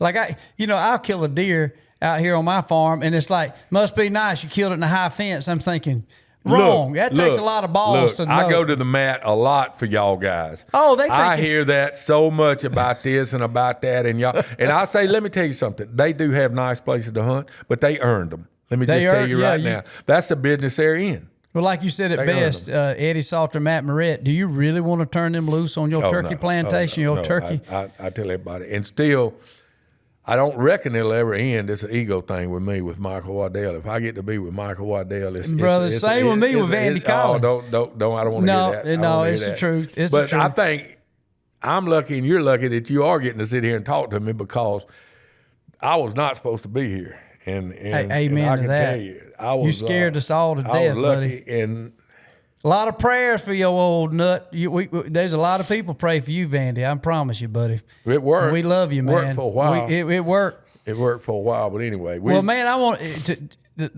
I said that last question, but I did say I had to. Can you sum up in a couple minutes, Vandy Collins? You've lived a full life. You've got a plethora of friends, people that love you and respect you in the hunting industry. You've created so many unbelievable times and memories for all of us, including my family, which all my kids know and love you. You met Waylon the first time today. He didn't know Vandy like McCoy, Meyer, Addie, and Mason, but the rest of my kids do, and that was the first time I was real proud for you to meet Waylon. But what has hunting meant to you? Just sum it up, Randy. What is outdoors and hunting? It's all I've ever done. That's the best way to sum it up. It is. You know, it's all that I've ever done. I reckon I got hooked on it. I mean, I hunted all my life. Right. But I got hooked on the part of it that I'm in now, playing in a junior golf, a golf tournament in Montgomery, Alabama, Bonnie Crest Country Club. Years ago, Harry and Tom Ireland, we were staying at their house, and they got talking about dove hunting. I said, man, we got all the doves in the world over there in Fallsdale. I was 15 years old. And playing in the Bonnie Crest Sesquicentennial, I'll never forget it. And they said, well, do y'all ever take anybody hunting? I said, well, I'm sure my daddy will, let me take y'all hunting. Mm-hmm. So same place I told you, area I learned to hunt on. So I came home and told Daddy, I said, Daddy, I invited 2 people to go hunting. He said, well, where are you going to take them? I said, I'm going to take them back there in the back. I said, what did you tell them? I told them $100 a day a piece, 2 days, $400. He said, you think they're going to pay you $400? Just 60 years ago. I said, well, that's what they said. They were friends of Grice Bell in the Moppers, Grice and Ann Bell. And I said, and so they came. And they did, and they had fun. My daddy, he bought the beer. They tipped me enough to pay the boys that worked on the dairy of the families to pick up the doves. I walked out with $400. 15 years old, I told Daddy, ain't no need of me ever going back to school. I got it figured out. I got it figured out. I got it. $400, that's all the money in the world. Why do I need to go to school? Learn a job, learn a profession? Nah, I got it. Daddy's land, daddy's everything, but hey, I had it figured out. And I don't think I ever wavered after that. I think I've stayed in some part of it, and it just means it's all I'd have to back up a little bit, but I'm going to say it's pretty much all the people I've ever met. Mm-hmm. Some of them I'm lucky enough to call good friends, some of them friends, some of them acquaintances. I still enjoy it. I'm so thankful to have Clay and Cece to help run the hunts and do the stuff. And let's say this, I get to interact with the ones that I choose to interact with. That's right. I get to pick and be choose. Selective now. Selective, yeah. And Melba, of course, we didn't ever. God bless Melba. Yeah. She's a mess. I love We Melba. didn't ever bring that up, but really and truly, none of this would be here. None of y'all would have ever gone hunting. None of you would have ever done anything down there if it hadn't been for her. Yeah. I mean, you don't believe that, and she may huff at that too. But, I mean, she was, as you said, when the food got put on the table and the groceries got bought and the beer got gotten and everything got gotten while I was playing and taking y'all, and we were playing. That's what we were doing. We were playing. We were playing, having a good time. It's amazing that what we do for a living is what we do for fun. That's exactly the same thing. There's no way that anybody can ever can argue with you when you say, I have the greatest job in the world, because what I do for a living is what I would choose to do every minute of my life. It's what I do for fun. It's just what I do. And a lot of people, I will tell anybody, I have said this 1,000 times, I feel so sorry for you. Because if I've heard you once say, I got to get up and go to work in the morning. Yep. Man, I got to get up and go to work in the morning. And I look around and I say, can't wait to get up. you're a lucky person. I can't sleep at night. I take sleeping pills to sleep at night because I'm in a hurry to get up in the morning. I'm ready to get up. I said, I go to bed. You go to bed at 8 o'clock? I said, yeah, because I'm in a hurry to get up. Smell that coffee brewing? Man, it's I'm a new gonna tell day. you, you know what? Till I quit drinking, I never drank a cup of coffee. Now, do you enjoy Every a cup day, of coffee? every day. And in the wintertime, I go to the deer processor. I call Melba at the house. I say, give me a big cup of coffee. And instead of them, and this is being crude, but y'all got the axe. You can cut whatever. Instead of having my whiskey bottle at the deer processor under the counter where I mix my drink, we got a coffee pot. I love it. I just as much joy. I told a state trooper a couple of years ago, for some reason or another, we were talking. I said, you know what? He rode the back roads. He was all around our area. I knew him. I said, you had 35 years to get me and you never did. Ain't going to do you no good now. Ain't gonna do you no good. Ain't gonna do you no good to stop me now. I said, if you see me with a styrofoam cup, it's got coffee in it. I can tell you right now. I said, you just missed your chances. All you did. I said, because you sure had plenty of chances. But Michael, you asking me all these questions. I'm asking you questions. Can you ever think of what you might have done otherwise if you hadn't chosen this profession? Other than to scratch up and try to make a living, no matter what it would have took, whether it was changing oil, hanging sheetrock, or putting in air conditioning, building a house, I don't even know, because I feel like, honestly, and I don't say this lightly, I feel like had it not been for the outdoors, I might have just been a hobo. I might have been a homeless person. I'm going to buy me some of this. Well, I will say this. I've heard the stories about you and your dad together and him working. Yep. And working hard. One thing and another. And I was fortunate. I had a lot going for me. And, but I reckon a great mom and daddy and a great wife. Amen to that. And then children, and that's all, give Melba 100% of the credit. Well, I love you, but I will say, I always love hunting with Eddie and Matt, but I would be lying if I wasn't just equally excited to see Melba and especially smell her kitchen. I could smell it coming into the parking lot down there. We've had a lot of good time, but we talked about that enough. Hopefully we get together and do some stuff. And I want to touch back on one thing real fast about the wildlife officer thing. I've never had a problem. If they don't like me, that's fine. I've got enough money. I'll pay a fine. I'll do this or that. It just puts such a bad mark on me to promote myself and to try to be the best of the best of the best, and then somebody for no reason not want you to be the best. When you really tried hard. And I do leave it. Every hunt is where the person I take hunting cannot ever be held liable. Mm-hmm. I'm the only one that's going to ever be held liable. Mm-hmm. So I just, I don't like it from a standpoint of the entertainment part of it. A lot of it is jealousy, Vandy.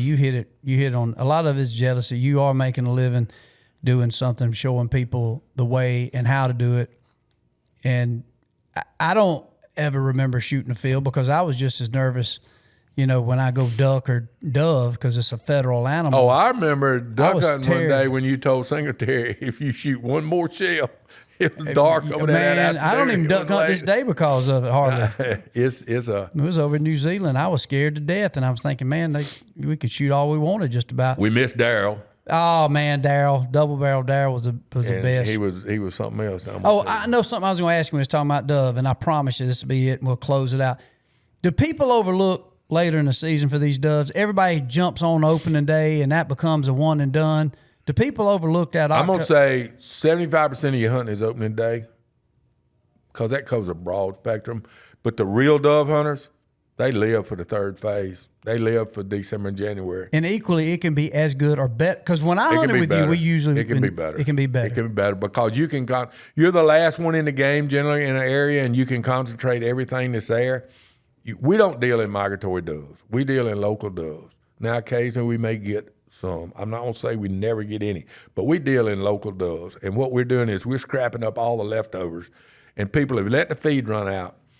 For lack of a better term, yes, people bait for opening weekend. And when they get through with the barbecue and the cookout and it rains twice, that feed's gone. So don't overlook December. Oh man, December, everybody loves December. You got a silage cutter, you can blow corn, you can blow these sunflower heads out there. That's why people still want them standing. And yes, it is my biggest. It was the biggest letdown last year. We did not have any doves to hunt in December, January. I mean, you got to understand, Michael. When I say I didn't have any doves to hunt, that's a fallacy. I didn't have enough doves to take 6 to 10 people to kill 15 doves. Right. And therefore, I would not host a hunt. Mm-hmm. I had enough doves for you to come down and kill a limit. That's right. And you'd bring a couple people to kill a limit. Right. But I did not have enough doves to commercially host a hunt and keep my name intact. Right. You didn't want to go backwards. I'm not going to go backwards. I've been in it too long. My reputation is too good. I mean, I'm going to blow my own horn, but I'm just going to tell you, I'm not going to. When I quit at Florida dove hunting, guy looked at me and said, "You can't quit." I said, "You can't quit. You can't quit. What are we going to do?" I said, "Let me give you a scenario." I said, I was at the golf course a couple of days ago playing poker and said I looked in my pocket. I was about 300 up. I told him, I said, "Boys, I got to go home." I told Mel I'd be home at such and such time, and the guy, Captain, looks over at me and he said, "Hell, you can't leave. You're winning." I said, "Well, it's for sure. If I don't leave winning, I'm going to leave losing." One or the other. Well, it's the same way with this dove hunting. I'm on the top now. Yeah. I don't want to leave on the bottom. That's a good advice. So I want to leave on the top, and I'm going to struggle through this year because of Clee and CC, and then I'm going to keep a place to take my friends hunting. Friends that are really good friends know I do it for a living, and they understand why those invites don't come so freely when I'm getting $300 a hunt from a man that's going to pay me. It's how I make a living. You can't give your living away. Right, you can't. You can't ride around giving your stuff away. Right. And therefore, I'm tired of that too. I'm tired of not being able to take my friends and not being able to deal with my friends. Now, I won't go to the extreme at most of my fields probably. They won't be as good maybe. They'll have as many doves, but I'm going to take friends in the future and family and get some enjoyment out of the last, I hope it goes 10 more years. Right. But, and if they want to leave feed money when they go home, that's fine too. But That's I don't right. have the lodge anymore. I don't have the apartments anymore. I don't own an acre of land in Alabama anymore. So when we go up there, we rent the rooms back from my old place. That's where people stay.